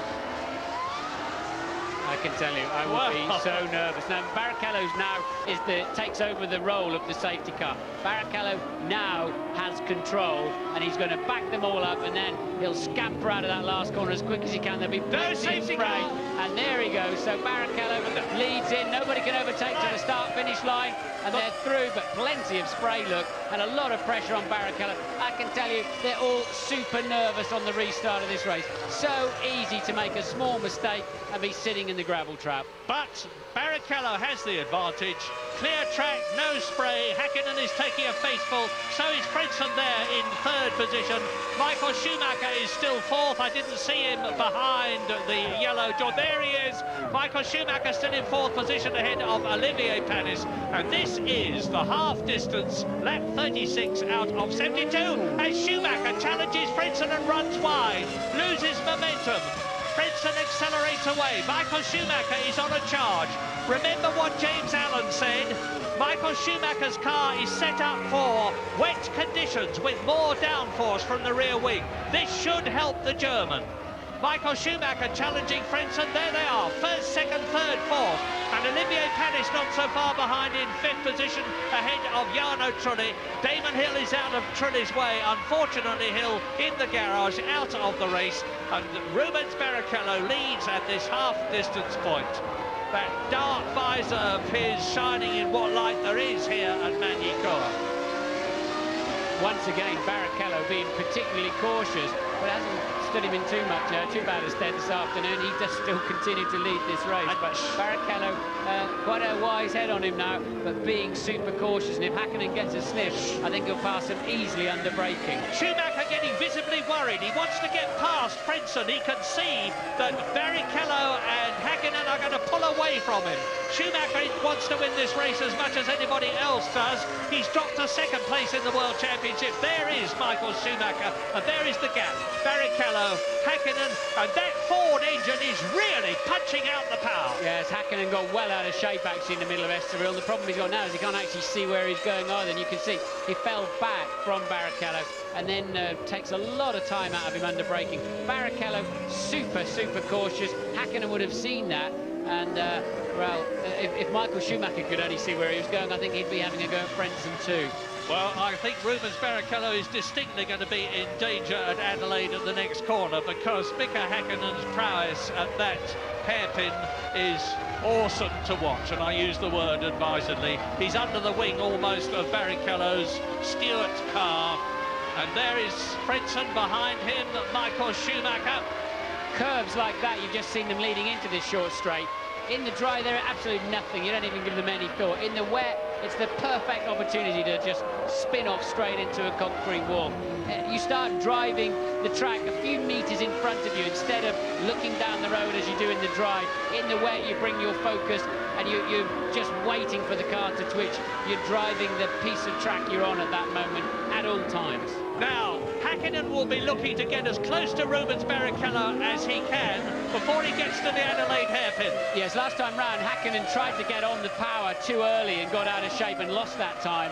Now he's got to be smoother, calmer in the middle of Estoril. Then I think he should stay just about close enough to have a dive up the inside of Barrichello as they go into Adelaide. There's a long way back. And look at Schumacher. It's Schumi that's got the best chance, isn't it? Yeah, Schumacher right up with Heinz-Harald Frentzen now, and Rubens Barrichello, of course, knows as well as does Mika Häkkinen what the Finn is going to try. And he tries right up behind Rubens Barrichello. Oh, he's going to spin. He caught the white line on the inside. Through goes Schumacher. That was bad for Mika Häkkinen and Panis. Mika Häkkinen has shot himself well and truly in both feet. Häkkinen put the car on the inside of the curve, an absolute no-no. He was clearly watching Barrichello or something. Look, puts the car on that white line, spins up the inside rear wheel, and you're always going to go round. That was a very simple, straightforward error there from Mika Häkkinen. And it's paid off for Rubens Barrichello in terms of the tactics he has been following. Take it easy, he's saying to himself. And now, Frentzen is up into second place, as he was at Montreal 2 weeks ago. Stewart leads with Barrichello at the wheel. Jordan is second with Frentzen at the wheel. Mika Häkkinen spins down. Michael Schumacher is up into third place. And Mika Häkkinen's going to have to look at the way Schumacher is going now. I think Schumacher's just pulling out so he can see where he's going. You're always just trying to pull out of the other guy's slipstream. Not as much to overtake him as just to see where he is. Yeah, Michael Schumacher is sizing up Heinz-Harald Frentzen, who won't see the Ferrari in that ball of spray behind him. But what guts this requires from all of them. They're driving into a blinding ball of spray. And Michael Schumacher has got the bit well and truly between his teeth. He knows that Häkkinen is out of the running. And now, can he get past Heinz-Harald Frentzen as they come out to Adelaide? Look at the spray. Schumacher can see nothing. The camera sees through that spray. Schumacher's looking through 50 metres of spray. The camera's looking through 3. But Schumi comes in, just easily just presses the brake so gently and rolls it up the inside. Once again, Frentzen, much too easy a touch into Adelaide. Now, Michael Schumacher sees Rubens Barrichello ahead of him. And the gap is about 1 second. Michael Schumacher from 6th on the grid now races in 2nd position, and Mika Häkkinen is down in 7th place behind Ralf Schumacher, Trulli, Panis and Replay. Yes, Replay there. Michael, very smart, very calm. It would have been very easy for him to go up there and just block a front wheel. He's just rolled it in, and if Frentzen turned in, he knows he could still just about do something about it. I'm sorry, but Frentzen not doing a good job in that corner today. Look, Eddie Jordan shaking his head. I think he's probably agreeing with me. The sad shake of the Irish head of Eddie Jordan, because he knows now that with Michael Schumacher ahead of Frentzen, and Schumacher getting out of shape, he's right on the ragged edge now, closing up on Rubens Barrichello. The gap was 1.4 seconds. It's certainly less than that now. As Schumacher goes across the line, I tell a lie, it's 1.5 seconds. But Schumacher, 2nd position. Barrichello leads. Frentzen 3rd. Panis is 4th. And both the Prosts have moved up a place, of course. They're 4th and 5th. Ralf Schumacher is 6th. Mika Häkkinen out of the points. There's no McLaren in the points at the moment.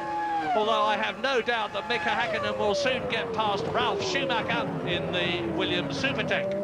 Not so sure. I think you could well be right, Murray, but Häkkinen's not been as strong in the wet as in the dry. But I fear that Barrichello's days are numbered of leading this race. But there's several people who cruised up and had a go at him. Somehow he stayed in front. Damon Hill apparently had engine problems with the Jordan.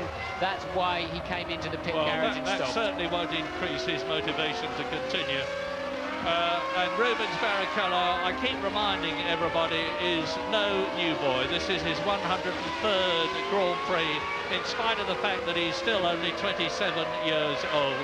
And he's very, very mature, and he'll certainly need to be, because he's got the toughest man in Formula One gaining on him visibly. There he is, Michael Schumacher, Ferrari, and it's go now as they come down out of Chateau d'Eau, down to the last corner, and Michael Schumacher will be going for Barrichello at Adelaide. Yes, I think Barrichello's going to be easy meat anytime soon. Michael's got a lot more confidence, especially into the braking areas, and Michael somewhat more acrobatic behind the wheel. But as we said before, Barrichello still maintains the lead, even if he's constantly under pressure. So, Michael Schumacher, I remind you, has won this race 4 times in the last 5 years. There's something about Magny-Cours that suits the German. Yeah, now Michael got on the white line on the exit of Estoril there and lost a hatful of time. You just cannot touch the white lines. Everybody knows that. Sometimes you can't avoid it if you're understeer wide. And that's where Rubens has got to find some confidence. Wind the brake balance a couple of turns to the rear. I think he's already done some of that. And don't lock the fronts. It's easier to cope with a slight locking of the rear if you can. And Barrichello there has got to find some way of braking later. I don't think he's any slower anywhere else. He's just massively slow on the brakes. Well, he's going to need to be very good when he gets up to Chateau d'Eau. It's unusual for someone to pass before the chicane, which finishes the lap, but I have seen it before. They're into Imola, they're coming up to Chateau d'Eau now. Look where Michael Schumacher is, he's got the momentum. It's lap 41 out of 72. I said this race was going to be a cracker when they restarted. My goodness, it certainly is. Frentzen is not giving up. And Norris Pan is fourth, truly fifth, Ralf Schumacher sixth.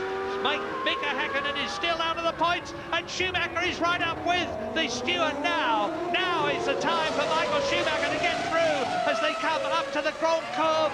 On the inside, is he going to know? No, he won't get through there, but Häkkinen must think his world's come to an end. He was about to take he took the lead of the race.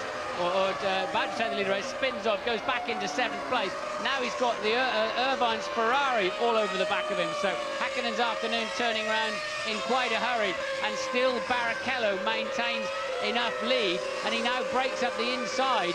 And there seemed to have been a lot more grip. Look at Schumacher! Fantastic, unbelievable, Rubens, you've got to break later, my friend. And now Schumacher blocks the apex again nicely, but Barrichello gets away. It's almost like Michael was out of gear. It's like Michael was in the wrong gear. So Schumacher came in so deep, I'm not sure he really intended to arrive quite that fast. Look at that. Watch yourself, Rubens. Jimmy running well wide. He seems to be under control. Then it's almost stationary. He's looking for a gear or something there. And Rubens comes back on the inside. Good Lovely stuff. bit of calm, composed driving from Rubens Barrichello. Yeah, but Michael came from 100 metres back or something. I couldn't believe it. But he's going to do it again. He's not going to give up. Michael Schumacher, push, push, push, looking for those 10 World Championship points. And look at Frentzen. Frentzen is still as close to Schumacher as he was before. And Schumacher's going to have a go again as they come down to complete the lap. This is lap 42, 30 laps to go. Tanis is having a go at Frentzen for 3rd position. Michael also is quicker into the last corner, but he'd be crazy to take a dive there. He knows he's significantly faster than Rubens, and it's only a matter of time. So Michael patiently hanging around. They're struggling to get traction out of that last corner. And Frentzen and Panis now closing in on the pair of them. I hate to remind the Jerry Myers that after the Spanish Grand Prix, they were moaning and groaning and whining about dull Formula One. Then we had Montreal, and now we've got this. This is great motor racing. Now, brake on the inside, Rubens. There's a lot more grip. There he goes. Look, yes, he's taken an unusual line where the tarmac is less used, less polished. You get an awful lot more grip there. Rubens just seems to have found that, and suddenly Michael didn't take as much out of him. Well, my hat comes off and my heart goes out to Rubens Barrichello. If he can resist pressure like he's getting now. And Eddie Irvine has got ahead of Mika Häkkinen, unseen by us. Look, Michael's got his wheel up the inside and Rubens is having to yield, but there's more grip around the outside, the go-kart line, and Rubens still somehow leads this Grand Prix. What incredible maturity. And Mika Häkkinen is in real trouble. He was right up at the front. He's now been passed by Eddie Irvine, who, as he did in Montreal, is really on a charge. He's in 7th position ahead of the McLaren. No McLaren in the points, one Ferrari in the points, and the other Ferrari, 1 place behind Jarno Trulli, who is 6th. That's Barrichello leading. Schumacher is 2nd. They're completing lap 43. That's Heinz-Harald Frentzen behind them. So it is Stewart, Ferrari, Jordan, and in the background you see the other Ferrari of Eddie Irvine. There's only 5 seconds covering the first 6 places. And Michael's got to not let his car run to the outside white line. He's got to stay on the black stuff, and he just does it. So he doesn't lose as much on Barrichello this time. Can Barrichello repeat his better braking up the inside into Adelaide? Or will Michael come at him? And here comes Michael. Yes! And this time Michael should make it stick. Yes, he does. Oh. marvellous by both of them. But Michael Schumacher showed the way and leads in France on lap 44. And now Heinz-Harald Frentzen has seen what his countryman has done. He'll be having a go at Rubens Barrichello now. So Ferrari leads, Stewart second, Jordan third, Prost is fourth, Williams is fifth. Here we go, Murray. Look, Michael coming again from a long way back, and he's just squeezing that brake pedal, not really even attempting to slow down in any big way. Rubens too tentative, and that gave Michael all the space he needed. Ring the bells in Maranello, because Eddie Irvine, there you see him, is in sixth position. He's in the points. He's passed Trulli. He's right up behind Ralph Schumacher's Williams. The first six are in the same shot. That's the race leader. Now is Michael Schumacher with 29 laps still to go, 28 laps now still to go. Going to make it 5 wins from 6 French Grand Prix as Eddie Irvine on a replay goes ahead of Jarno Trulli up into 6th position. Nice move from Irvine, and suddenly the Ferrari's coming alive in the rain, and I think that was very well predicted by James Allen. They could well have put a wet setup on, gambling on that rain later in the race, and now they're absolutely flying. And this Schumacher boy seems pretty handy, Murray, doesn't he? Michael Schumacher in the wet is superlative. Remember that incredible win, the first Ferrari win he had in Spain, in conditions that were unspeakable, much worse than we've had today. And then he won at Monaco in the wet. Michael Schumacher, like Rudolf Caracciola before the war, is the German rainmaster, this time in an Italian car, but the skill is just as great as his previous great countryman. And Michael Schumacher is now pulling away, hand over fist, from Rubens Barrichello. And Heinz-Harald Frentzen is having a look at the white steward all the time, wanting that second position, which Frentzen had in Australia, the first race of the year. So now Michael Schumacher's got to keep it quick, but he's got to keep it smooth, and he's got above all else to keep it on the island for 10 World Championship points, which would take him back into the lead of the World Championship. Mika Häkkinen is still only 8th. Yes, and Irvine, you get the back of this pack, look, crawling all over the back of Ralph Schumacher too now, so Irvine still very much on a charge, but now he's got a lot of cars to pass if he's going to make any impression on his teammate who's currently leading the race. But this is looking a bit sick for McLaren, both in the Constructors and the Drivers' Championship. Ferrari are already 9 points ahead of McLaren, despite Häkkinen's success at Montreal 2 weeks ago, and Eddie Irvine only being in 3rd position there, and Michael Schumacher out of the points. Ferrari are back here, but I remind you, there's still a long way to go, and we've seen what can happen in this race already. There is Irvine, and ahead of him, behind the Prost there of Olivier Panis, that's Panis, who is in 4th position rounding Adelaide. Behind him is Ralph Schumacher in the Williams, who's driving another fine race, and Eddie Irvine is in the Ferrari behind the Williams. And Ralph Schumacher has already had 4 points positions this year in the Williams, which is much slower than some of its rivals. It's got a less powerful engine, but Schumacher is making the most of the experience that he now has. I'm talking about Ralph Schumacher in his 40th Grand Prix, and he's not only staying ahead of Eddie Irvine, but he's right up behind Olivier Panis's blue Prost. That is Ralph Schumacher. He is in 5th position. And actually, in these wet conditions, having less power is not going to be nearly as much of a disadvantage as it would have been if it had been a dry race. It's all about drivability now. It's all about how the power delivery comes from the engine, how flat is the torque curve, and how smoothly you can get some kind of traction down onto this racetrack. Meantime, up at the front of the race, Michael Schumacher, having taken the lead, has now increased it to 5.5 seconds. Between Barrichello, who is 2nd, and Eddie Irvine, who is in 6th position, there is only 3 seconds. That's how close a race it is. As you look at Barrichello in the white car, Frentzen, who is 3rd in the yellow car, Schumacher accelerating away from the Adelaide hairpin, Prost, Schumacher, Ralph, and Irvine. 4th, 5th, 6th, Schumacher's going for it. Yes, and Ralph there all over the back of Panis, so Panis getting a particularly poor run out of Adelaide Hairpin, having to go and defend his line, but still made it down to Nürburgring chicane first. And Eddie Irvine, and with Hakkinen now reclosing on Irvine, as you can see. Yeah, Mika Hakkinen taking advantage of the fact that whilst Olivier Panis is going very quick, I've got little doubt that Schumacher, Ralph would pull away if he could. Louise Goodman's got some news. I'm standing here with Damon Hill. Damon, bad into a bad weekend for you. Pretty typical of this season, unfortunately, but that's the way it can go, and you know. No, I don't really have anything to complain about.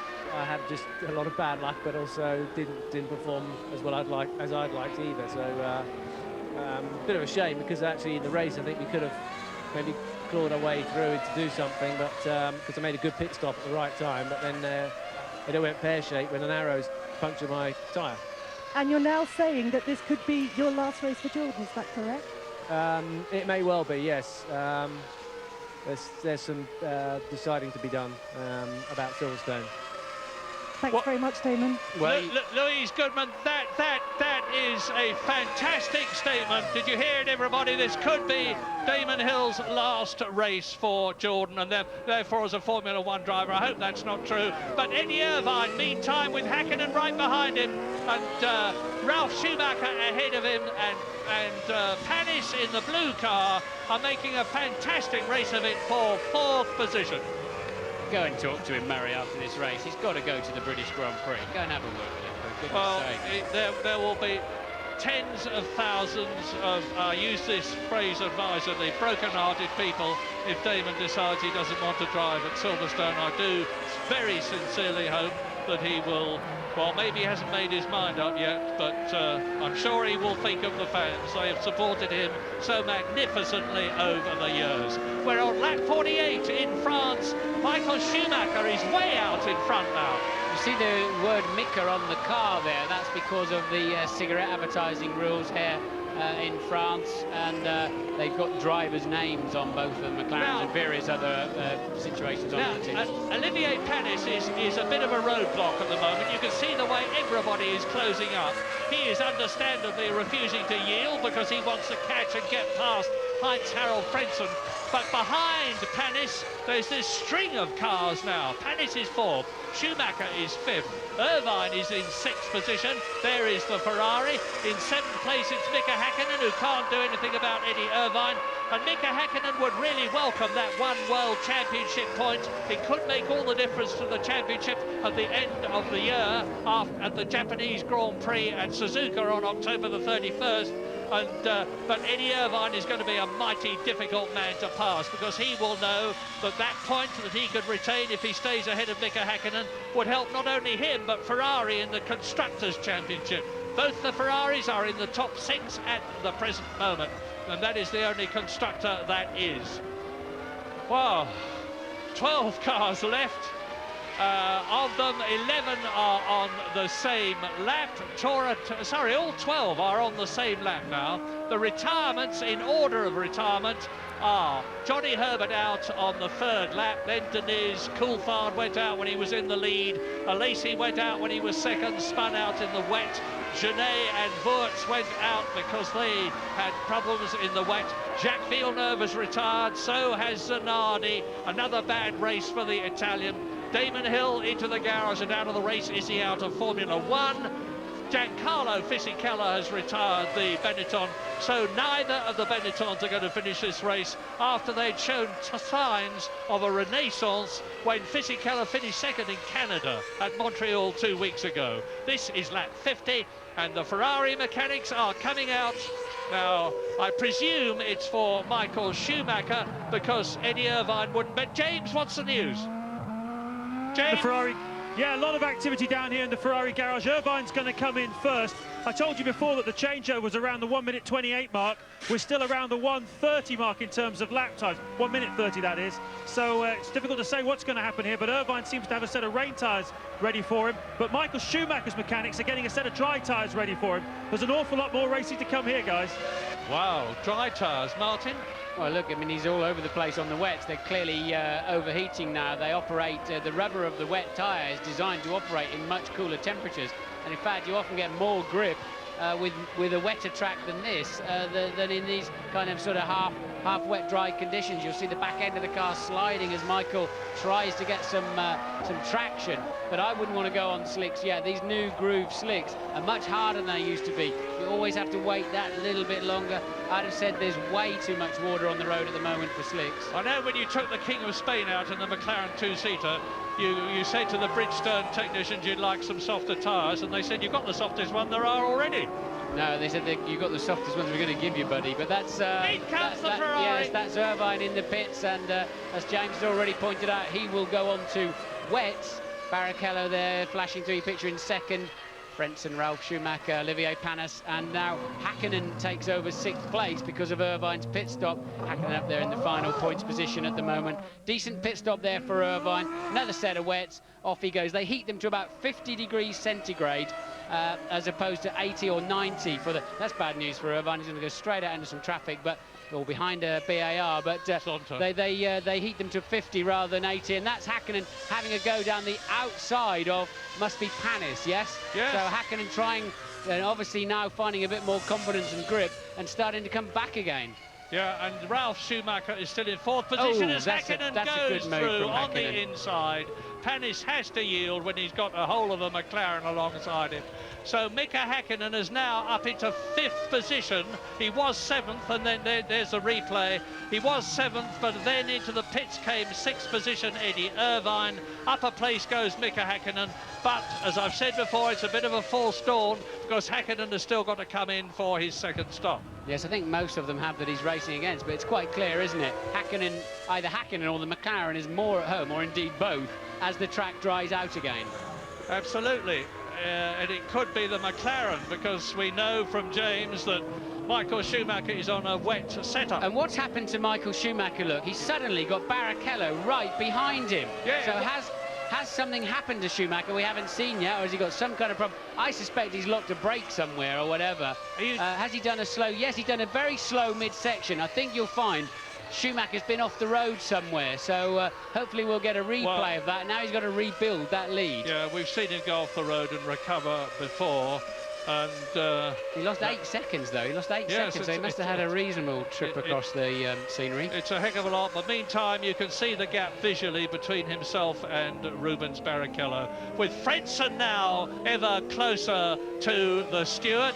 In 3rd position, Heinz-Harald Frentzen. Ralf Schumacher just a second or so behind, and Mika Hakkinen can see an opportunity now to gain places, but very soon the rest of the leaders will be coming in. We're on lap 52 now, and this is a 72-lap race. Remember the long haul that we have had behind the safety car. I don't think the race is going to anything like 2 hours as a result of the safety car being out. In the 2 hours is the maximum that they will be allowed out on the track, and if the race looks like going longer than 2 hours in order to do the full planned race distance of 72 laps, it would be stopped at the 2-hour mark. So Michael Schumacher leads on lap 52 with 20 laps to go and another pit stop to go. And whatever he did, he seems to be recovering from, because the gap was 0.8 of a second. He's now into his 53rd lap, and the gap is 2.3 seconds, as in comes Ralf Schumacher from 6th position in the Williams. He lost a place, you will recall, to Mika Hakkinen. And now on go another sets of wets, of Bridgestone wet weather tyres. The first little turn of the wheel you saw before Ralf got away properly is as he selects first gear, and it all clunks in and gives the wheel a quick spin, despite him having his left foot on the brakes, and that's Ralf making a decent pit stop. Well, if the Ferrari team get the pit stop wrong, and I don't for one moment expect they will, they are very, very good indeed. It's going to be nip and tuck between Schumacher and Barrichello, assuming that Barrichello's pit stop is a good one, because there's still just about 2 seconds between them. Michael Schumacher leading in the Ferrari on lap 53, and you can see the gap is actually increasing. Here he is. Michael clearly has got a faster car, but he must have made a mistake. Judging by how tentative he was into Adelaide next time around, I suspect he went skating past that to lose his 8 seconds in the middle of that lap. But now you see him struggling for grip as the rear tyres beginning to overheat, and Hakkinen looking menacing again. It's odd in this this age that we haven't had a replay if they caught it, because it would have been something quite dramatic. Anyway, he's now into his 54th lap, he being Schumacher. Look at the battle for second behind him. Barrichello has got Frentzen right up behind him. Frentzen has got the Prost right behind. You can see in the pit lane they're getting another steering wheel ready for what must be Michael Schumacher's pit stop. So maybe he didn't go off the road. Maybe he just had some kind of gear selection problem. Remember when he first passed? James, what can you tell us? Well, it's absolutely right, Martin. I don't know what sort of crystal ball you've got up there, but it's obviously a very expensive one. They've got Ignazio Lunetta, his race engineer, has got a spare steering wheel ready. Now, we've seen this a number of times with Ferrari where Schumacher's had gear selection difficulties. I was listening to him as he accelerated out of the final corner past me in the pits, and he was short shifting on the lap where he lost all that time. I think it's possibly the problem he had in that hairpin as well. He was looking for a gear, it wasn't there for him. I can tell you one other thing is that when he stops, he's putting wets on. Thank you, James. You may be wondering why on earth he's going to change a steering wheel if he's got an engine problem. The answer is that so many of the functions on the car these days are controlled from the steering wheel that if you change it, you get better connections. And there's the confirmation. The new wheel, it'll only take a second or so to slot into position. He won't lose any time on top of the fuel stop and the tyres. And now look at Frentzen with Mika Hakkinen right up behind him. They've just scrambled past Tora Takagi. Rubens Barrichello did so better, as a result of which there's a gap. And that's Irvine. That's Irvine off the course. He was in 8th position.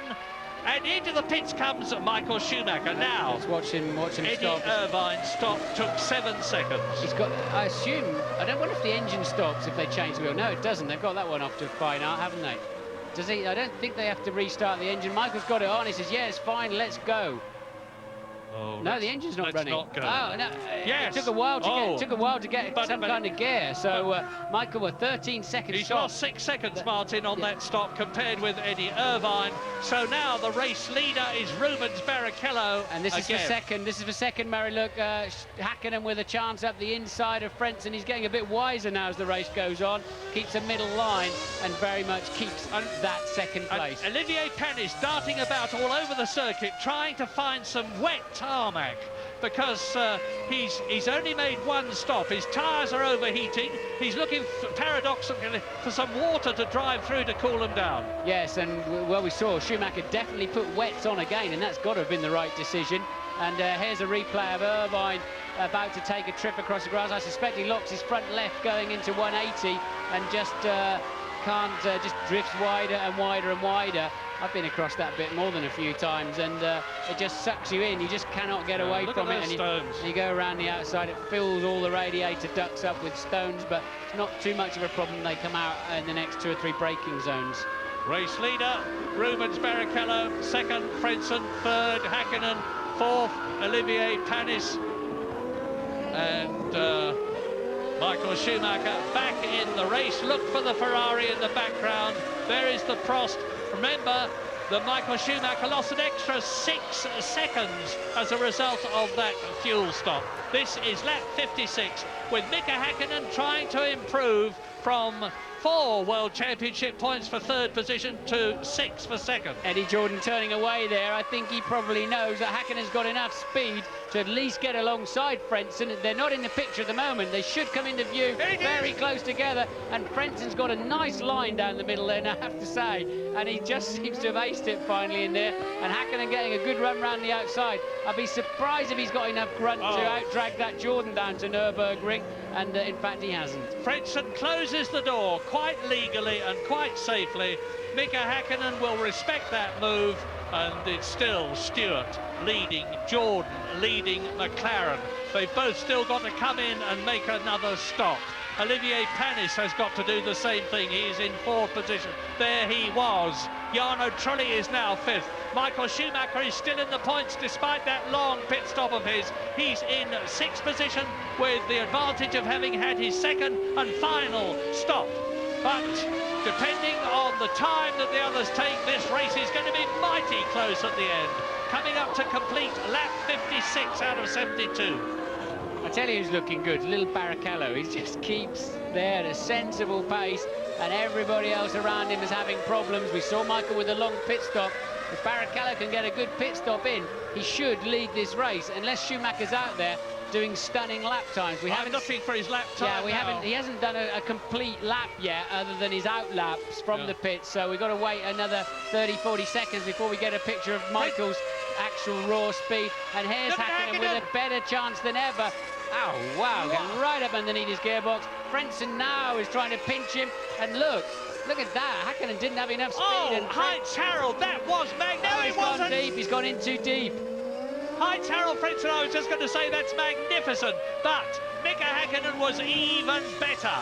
The last of the late breakers, and Mika Hakkinen takes second position from Heinz Harald Frentzen with a gap of 2 seconds between him and the steward ahead, and there is Frentzen running wide, Hakkinen nipping through. Yes, what happens, I mean, Frentzen has just got a whole bunch more aggressive going in there now in his last few laps, but unfortunately for him, as the downforce bleeds away, it's very easy in the wet to snatch a front brake just at the last moment, and you lose a lot of retardation and you have to run wide.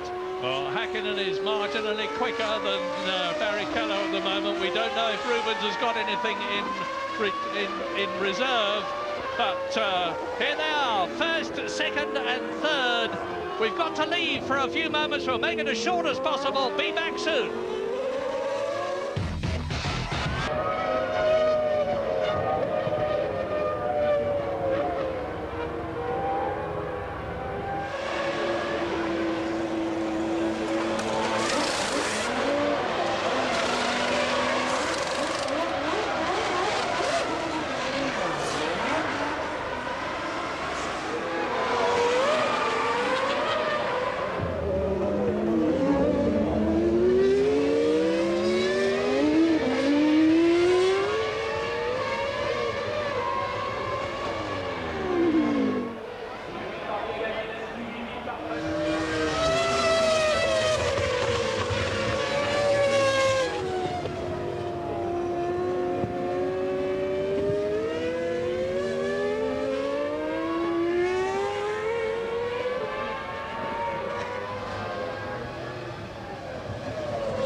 This battle for the lead between Rubens Barrichello and Mika Hakkinen, who has caught him, but Michael Schumacher is in 5th place, having made his second stop. Here's a replay of Hakkinen trying. This is 4 or 5 seconds before you came back with this, and really Rubens giving Hakkinen the space, as he did Coulthard earlier on, but then just keeping his head. Remember, Hakkinen spun in exactly that kind of situation earlier in the race, and Rubens just calmly driving around the outside. Hakkinen with the significantly faster car at this stage of the race, and well, this race just keeps turning around all the way through.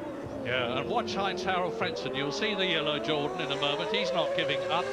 Behind him is Jarno Trulli, who is yet to stop. Olivier Panis is down into 7th position from 4th, but he's had his second stop. Race order now as you watch this battle. Barrichello leads Hakkinen, Frentzen 3rd, Trulli 4th, and he's in the pits. Michael Schumacher will go up to 4th position ahead of his brother, Ralf Schumacher. Right, Hakkinen got a better drive through the middle of Estoril, and that's going to get him in front of Barrichello long before the braking area. Lovely. So Hakkinen takes the lead. Michael Schumacher's speed, remember he had a 13-second pit stop, didn't really come out and set the world alight with his lap times as Hakkinen defends that lead. Barrichello's still getting a nice drive out, but no way he'll get back at Hakkinen from there. And can Michael Schumacher go fast enough to make up for that slow pit stop and end up back in the lead of the race when it's all shuffled through and everybody has stopped? Well, Heinz-Harald Frentzen was actually the fastest man on that previous lap, but as Hakkinen charged up alongside Barrichello. Yes, I think these two slowed each other up a little bit as they had to wait, and it would be very easy to lock a wheel here and just run into the other car. So Hakkinen quite cautious from this point on. He's got the corner, and then he actually is very, very cautious. He's probably a bit nervous of that white line again where he's spun. He goes round the outside of it, and Barrichello says, well, I'll have a go. But he hasn't got enough speed or advantage to get ahead down into Nürburgring chicane. And this is Michael Schumacher, currently running 5th, but he has already pitted.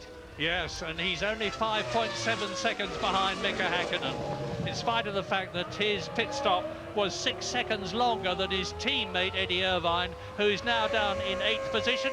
As we ride with Frentzen, look ahead, and you'll see Barrichello's car. Ahead of him, you can see Mika Hakkinen's car. We're with the 3rd placed Jordan of Heinz-Harald Frentzen, well and truly in the points again.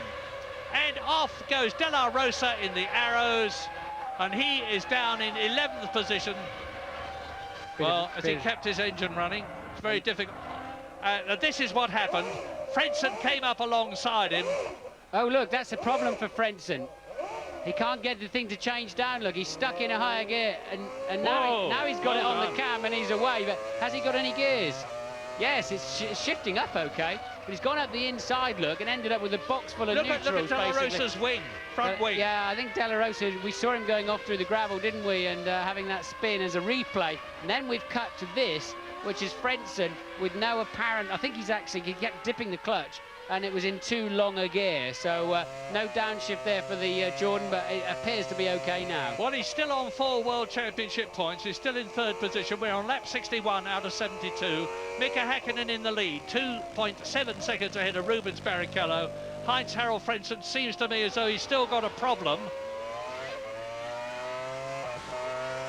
No, it's changing okay now. It's doing all the normal things now. I think it's just so slow because there's so little grip, but that arrows is not doing him too many favours. The arrows goes in the pits, so that solves that problem in a hurry, and Frentzen appears to live for another day.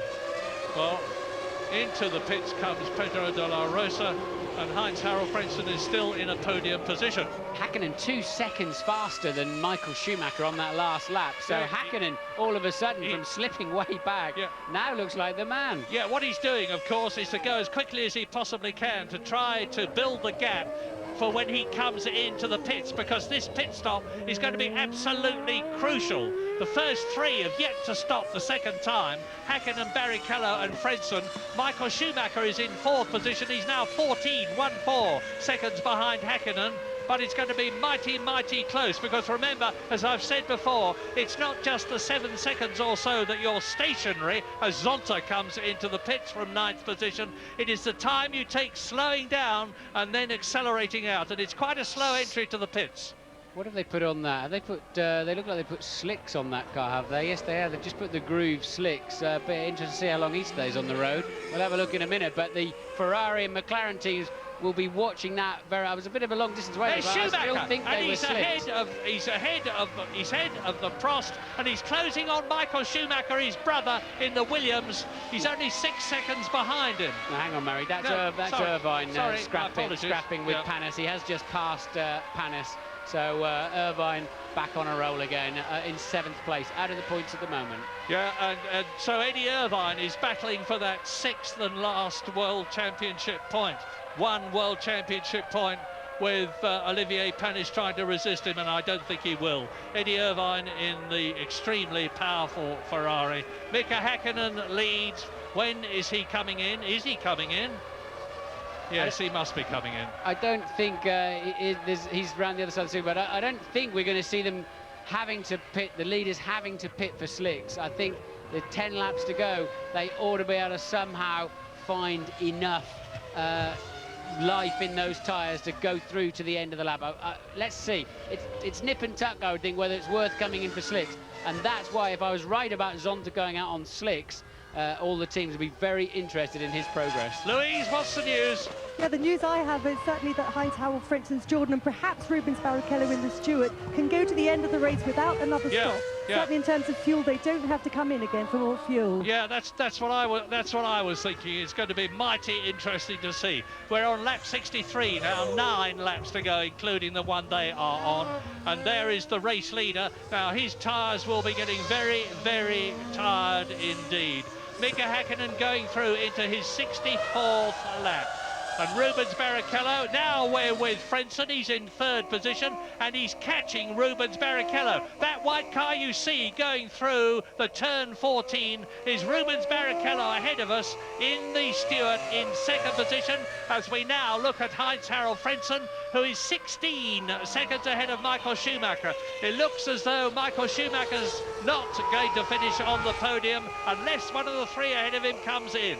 Yeah, Michael Schumacher's 4 seconds a lap slower than Mika Häkkinen now, so maybe Michael's still got some kind of gear shift problem. We've seen them change the steering wheel trying to fix it, but maybe it just didn't work.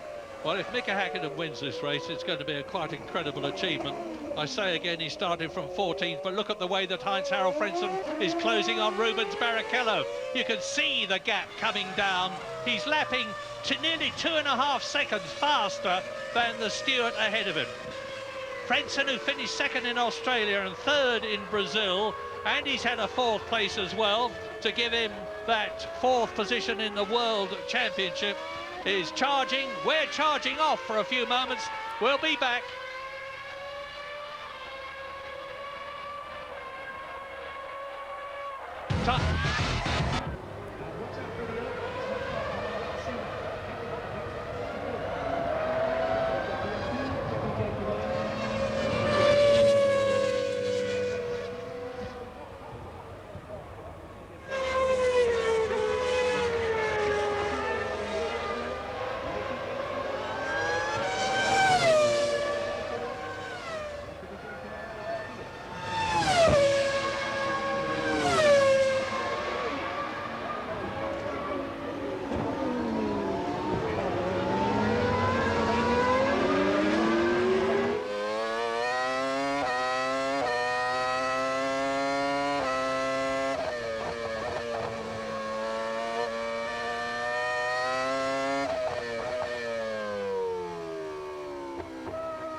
Listen. Yes, Barrichello's just made a pit stop, and so has Mika Häkkinen. So Häkkinen, I believe, it's all just shaking out as we talk.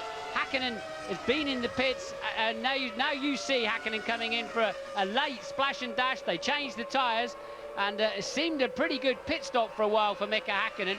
Then he seemed to take an eternity to pull away. Got it into gear, look, and then had to wait another couple of seconds before actually pulling out. And Heinz Harald Frentzen now leads this Grand Prix. So Frentzen beats him out of there. You see Häkkinen rejoining the racetrack.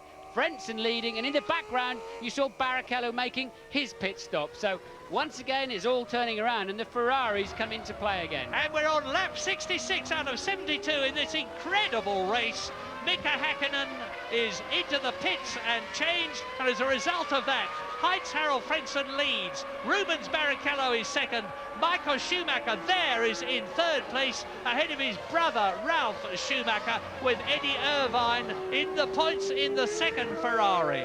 It's absolutely mega in the closing stages at Magny-Cours. And look how close they are. Barrichello, he's second. Schumacher third. Ralf Schumacher fourth. Oh, Eddie Schumacher, Irvine Ralf misses his braking point and goes across the green tarmac there. That used to be all gravel. They make it too easy for these drivers these days. Should have poles in there with He spikes. won't suffer, Yeah, he won't suffer at all. In fact, it looked a bit quicker, didn't it? Yeah. So Ralf stays on track. It's Frentzen leading, actually, from Häkkinen. Barrichello is third.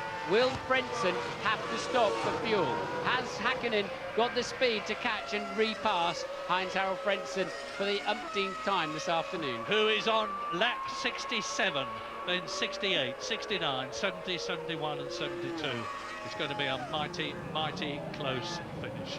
As you look at Ralf Schumacher in the Williams, ahead of Irvine, behind his brother in the Ferrari.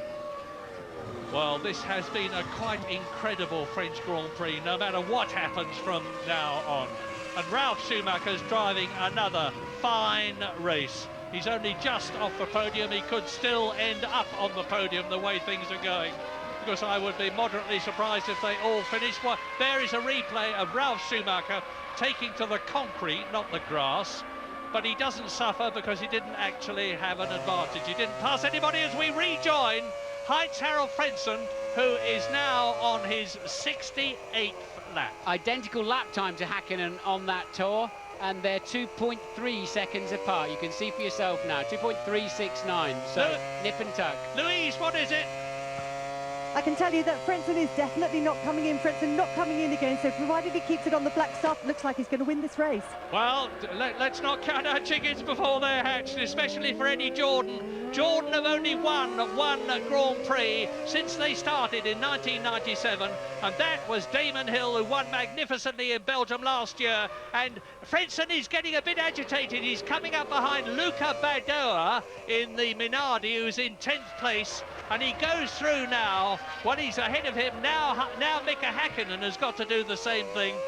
Frentzen, who, as I said earlier on, has taken to Jordan like a duck takes to water, and now Schumacher, Ralf, is resisting Eddie Irvine and trying to catch his brother. And this is the battle for 4th, 5th and 6th place. This is a race which is very difficult to keep up with. Action all the way, lap 68.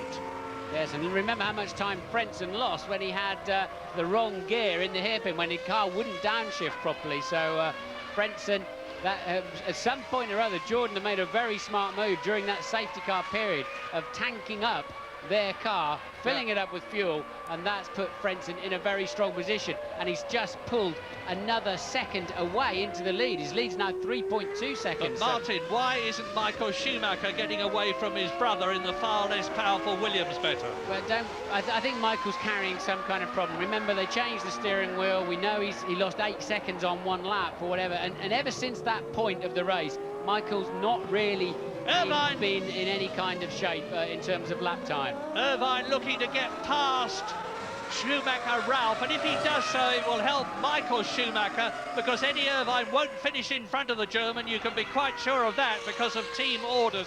So if he could get ahead, he can protect the gap between himself and the Williams. So we're on lap 69. Frentzen is leading Häkkinen in this 72-lap race by just over 3 seconds. Barrichello is in third place. You're seeing the battle for 4th, 5th and 6th between Michael Schumacher, Ferrari.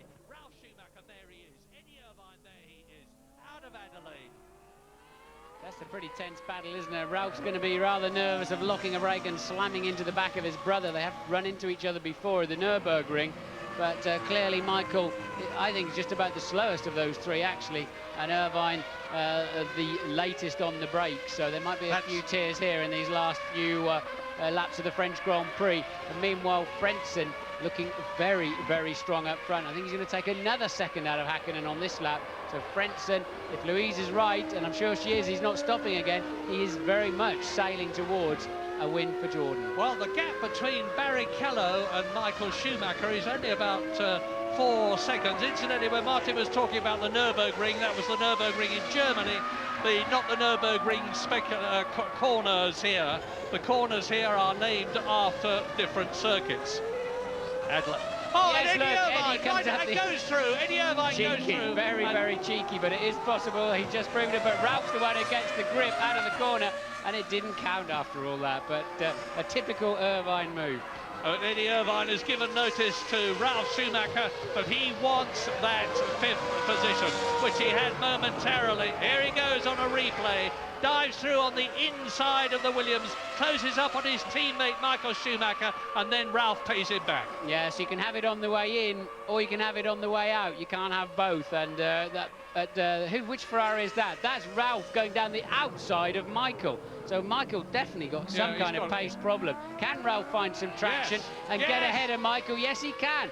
He's going to beat Michael down to the Nürburgring chicane. Something wrong with that Ferrari. Yeah, that'll be an aftermath of this. And now Eddie Irvine has just got to maintain station. This will enable Ralf Schumacher to pull away in that 4th position and consolidate it.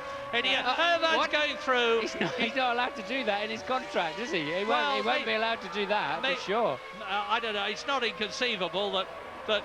Well, it doesn't make any difference to Ferrari, of course, whether Schumacher finishes 5th or... Oh, yes, Irvine. It does. Yes, it does. For the World Championship, Murray. I mean, they'll be wanting Michael to get maximum points in the squabble. I withdraw, you're right. With Mika on that, but Irvine cheekily coming up the inside of Michael. He'll be getting the call in a minute. Well, now, stay away, because he has to contractually. Yeah, we haven't lost sight of what's happening at the front. Frentzen is on his last lap but one, and he's 5 seconds ahead of Mika Hakkinen. It looks as though we are indeed going to see a famous and incredible second historic Jordan win in Formula One here at Magny-Cours in France in 1999. Heinz-Harald Frentzen is on lap 71 in the 72-lap race. He's increasing his lead over Mika Hakkinen. Mika Hakkinen would be very disappointed to lose the win, but he's going to finish ahead of his World Championship rival Michael Schumacher and thereby increase his lead in the World Championship. Well, is this going to rub salt in Damon Hill's wounds or what? If he did pull out of this race like he was suggesting, and it is his final race, just to add very much insult to injury, Frentzen looks like he could well win it in the same car. And look, Irvine is... we're with Frentzen now. This is Heinz-Harald Frentzen, who started his Grand Prix career driving for the Swiss Sauber team in Formula One in 1994. He drove for them in 1995 and 1996. He switched to Williams in 97, where he won the San Marino Grand Prix at Imola. He wasn't a happy man. Sorry, Murray, but he was completely... nearly on opposite lock in the middle of that corner, well out of shape. Mika's dropped back, he's 7 seconds behind now. Hakkinen given up the fight, so Frentzen on his merry way. Sorry to interrupt, Murray, but he was well out of shape. That's all right, I was just giving a bit of history to say that he drove for Williams last year, he wasn't a happy man. He joined Jordan this year, and my goodness has he been pleased. 2nd in Australia, 3rd in Brazil. This is going to be 10 World Championship points if he can just bring the Jordan home for these last few corners, and there would be no justice if he could not. Remember, they're getting out into the pit lane now. Eddie Jordan nearly in tears of worry, because Heinz-Harald Frentzen comes out of the right-hander very shortly at Chateau d'Eau. He will then only have the drop down to the chicane, turn 12, turns 13 and 14, to win the Grand Prix here at France in absolutely scintillating form after having fought every inch of the way. And he's out of Chateau d'Eau now. This is an historic moment. Heinz-Harald Frentzen clears the chicane, lines up the last corner, and Jordan and Heinz-Harald Frentzen win in France. Magnificent. Wow, what a French Grand Prix. Well, it's amazing. Remember, McLaren had it in the bag early on, then it had a big change around and Ferrari looked like the team, then McLaren again, and Jordan ended up winning the race. Barrichello was the only other main contender all the way through. Somehow, Frentzen has come through and won the race. Indeed he has, with Mika Häkkinen in second position.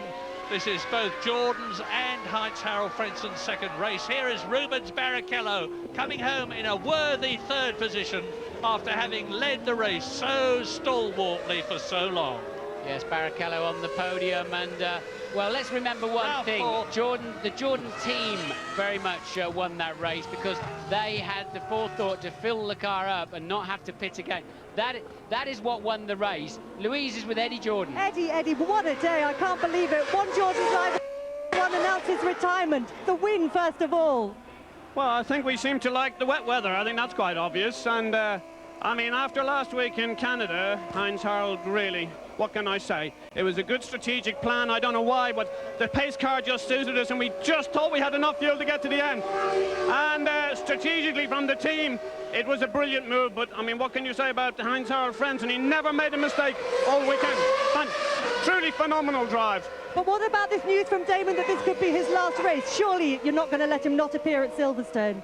You know, these decisions have to be made by the driver at the time, and I'm aware of what he said. It was reported to me. Damon is truly one of the best people I've ever met, and everybody, but everybody, must respect his wishes, and only he can make that decision. And whatever they are, I support him. But now, Eddie, back to the celebrations. Well done. Well, I'll tell you what you can say, Eddie Jordan. You can say that Heinz-Harald Frentzen has become a superstar. As Ian Phillips is as euphoric as Eddie Jordan. We go for a break, but we'll be back for the celebrations.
pour les constructeurs attendus.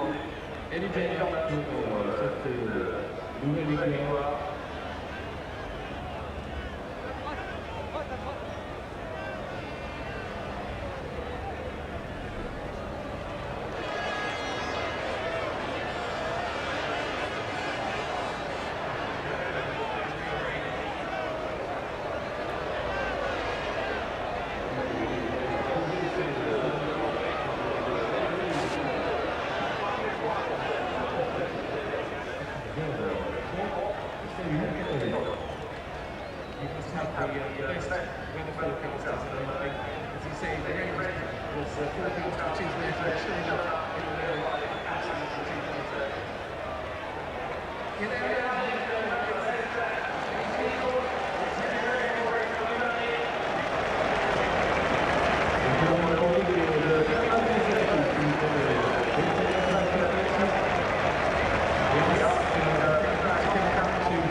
chargé des relations avec le Parlement et par le président de la Fédération française du sport automobile, M. Jacques Régis. Merci encore à tous.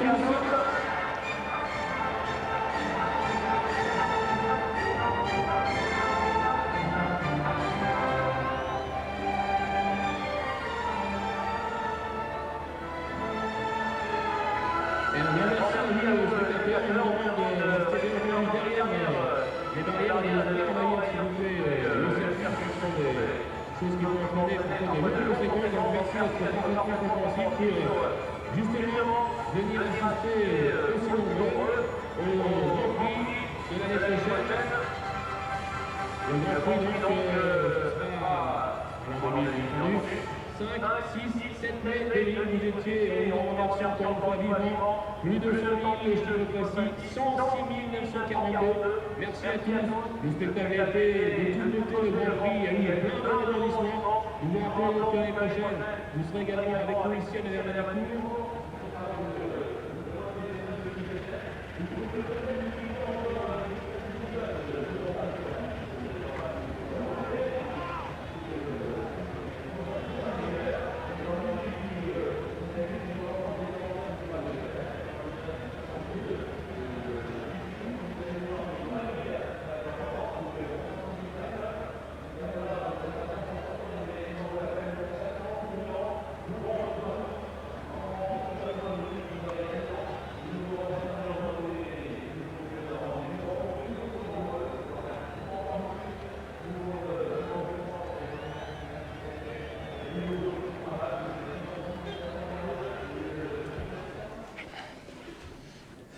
Welcome the top three drivers from a fantastic French Grand Prix. Heinz-Harald Frentzen, Mika Häkkinen and Rubens Barrichello. Heinz-Harald, first of all, we have to ask you, when did you decide just to do one stop and how much fuel did you have left at the end? Well, it's not a decision that I took in this moment when I went into the pits. It was raining quite heavily all of a sudden, and everybody tried to make it on as safe as possible to the pits. But then I noticed that the guys on the refuel were taking a hell lot of time to refuel the car, and I was thinking, when I went out again, the car feels pretty heavy as well. I said, Jesus, how am I going to keep the car on the road with this aquaplaning? I was suffering quite a lot. I noticed that the guys around me must have been less fuel because initially they pulled away quite quickly. But luckily then the pace car came in, and then we had time for the radio conversations to the pits, talking about the strategy, and I knew that I was then pretty heavy on fuel. It was pretty tight. That I had to save a little bit of fuel in one stage to make it to the end, but we have good radio communications, and the communication worked out perfectly. About 20 laps from the end, you seem to have a nasty moment with one of the arrows at the hairpin. What happened there? Well, it was very tight, and I pulled in very tight, and then I didn't have any gear, so I don't know what happened. I had to look for gear first, but first I saw that my gearbox was broken, and that was a bit of an adrenaline moment. Hi, thank you. Mika, I expect that's the most amazing race of your very long career. You went from 14th to 2nd, you spun, went back to 8th, you then got to 1st, and finally you finished 2nd. Talk us through it. Wow, don't say that. I cannot talk that through the whole race. So many things happened, but what was most important was the commitment. No, not commitment. It's not the right word, but the strength. Psychologically starting this race from 14th position, not only for me but also for the team, for the mechanics and engineers. Obviously, we have used it being on front of the row most of the season, and suddenly we're sitting in 14th position. So it was not difficult. It was a new type of situation. So we have to completely build everything again. So, the race was just great. I mean, everybody did the good tactics. The team did a great job. Communication was absolutely perfect. And I was able to push the car on limit. I would say 80% of the race.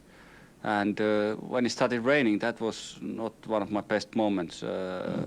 and particularly because I spun, and I lost obviously a lot of time, and that is the always the reason why I'm sitting here today in second position. But after all, it doesn't matter. It was great fun. You had a great battle with Rubens. How did you see that? Well, it's great. It's great to, you know, don't worry, I won't give too many compliments. No, but it has been a day today again, which we can prove the drivers, all of us, we are professional drivers. That means we are not banging wheels each other. Even it is close, but it's not banging wheels each other. We can have great race without touching. Even it is, like I said, close. And this is exactly what the motor racing should be. And once we are the example also of what a young generation who are racing in go-karts and low formulas. And this is where it should be, not banging wheels or crashing each other. You know, it has to be fair and square. And the Ruben, where he drove today, was fabulous. There was nothing tricky except normal little things, but nothing serious. And same was the other drivers, you know. And you know, it was great fun. Mika, thanks. Rubens, a great race from you as well, but after leading for so long, are you disappointed with third? Well, it's mixed emotions. I don't think I am disappointed because I am on the podium. It's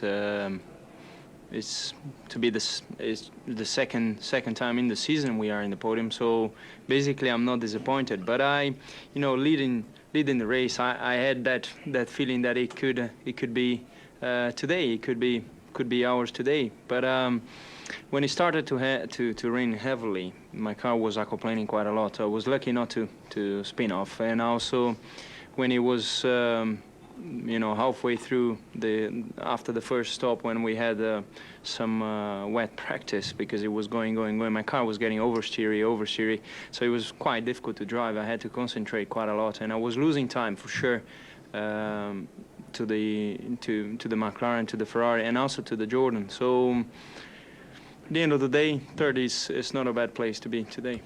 Now, you had great battles with both Mika and Michael. Did you enjoy it? I enjoy it fully. I tried to be as correct as possible. I was having a little bit of a trouble with locking rear brakes and oversteering. So it was a great battle, yeah. And I enjoy. I hope to be more and more there, because as having a competitive car, I'm sure we can be there quite often. Thanks, Rubens. Heinz-Harald, 2 weeks ago you left Canada after hitting the wall with tremendous force, and we didn't even know if you'd be here. Today you've won your second Grand Prix and Jordan's second Grand Prix. What are you going to do at Silverstone? Well, obviously this is another place, another challenge, but first of all we have to see, we will introduce again a new step of engine. We will also introduce a modified car. We're gonna have some new aero bits in the car, and I'm looking very optimistic for that race. I mean, to see doing so well at the moment, I feel very proud for the team as well, and I think we are doing a great job at the moment, technical wise, and I think we can keep up there in Silverstone again. Thank you, Heinz. Thank you, gentlemen. And now, from each of you, a word in your own language, please. Heinz. Ich weiß zwar nicht genau, was ich jetzt dazu sagen soll, aber mir fehlen da schon die Worte. Ich bin überglücklich, dass ich heute meinen zweiten Sieg feiern konnte für mein neues Team. Ich bin so stolz auf die Leistungen des Teams, die richtige Strategie zu treffen. Trionfo per Heinz-Harald Frentzen, con tutti gli uomini Jordan che a questo punto stanno festeggiando per un successo molto molto bello, ed è un successo bagnato al pari di quello avvenuto lo scorso anno a Spa-Francorchamps. Anche lì fu un gran premio eccezionalmente rocambolesco, con Coulthard tra l'altro protagonista in negativo.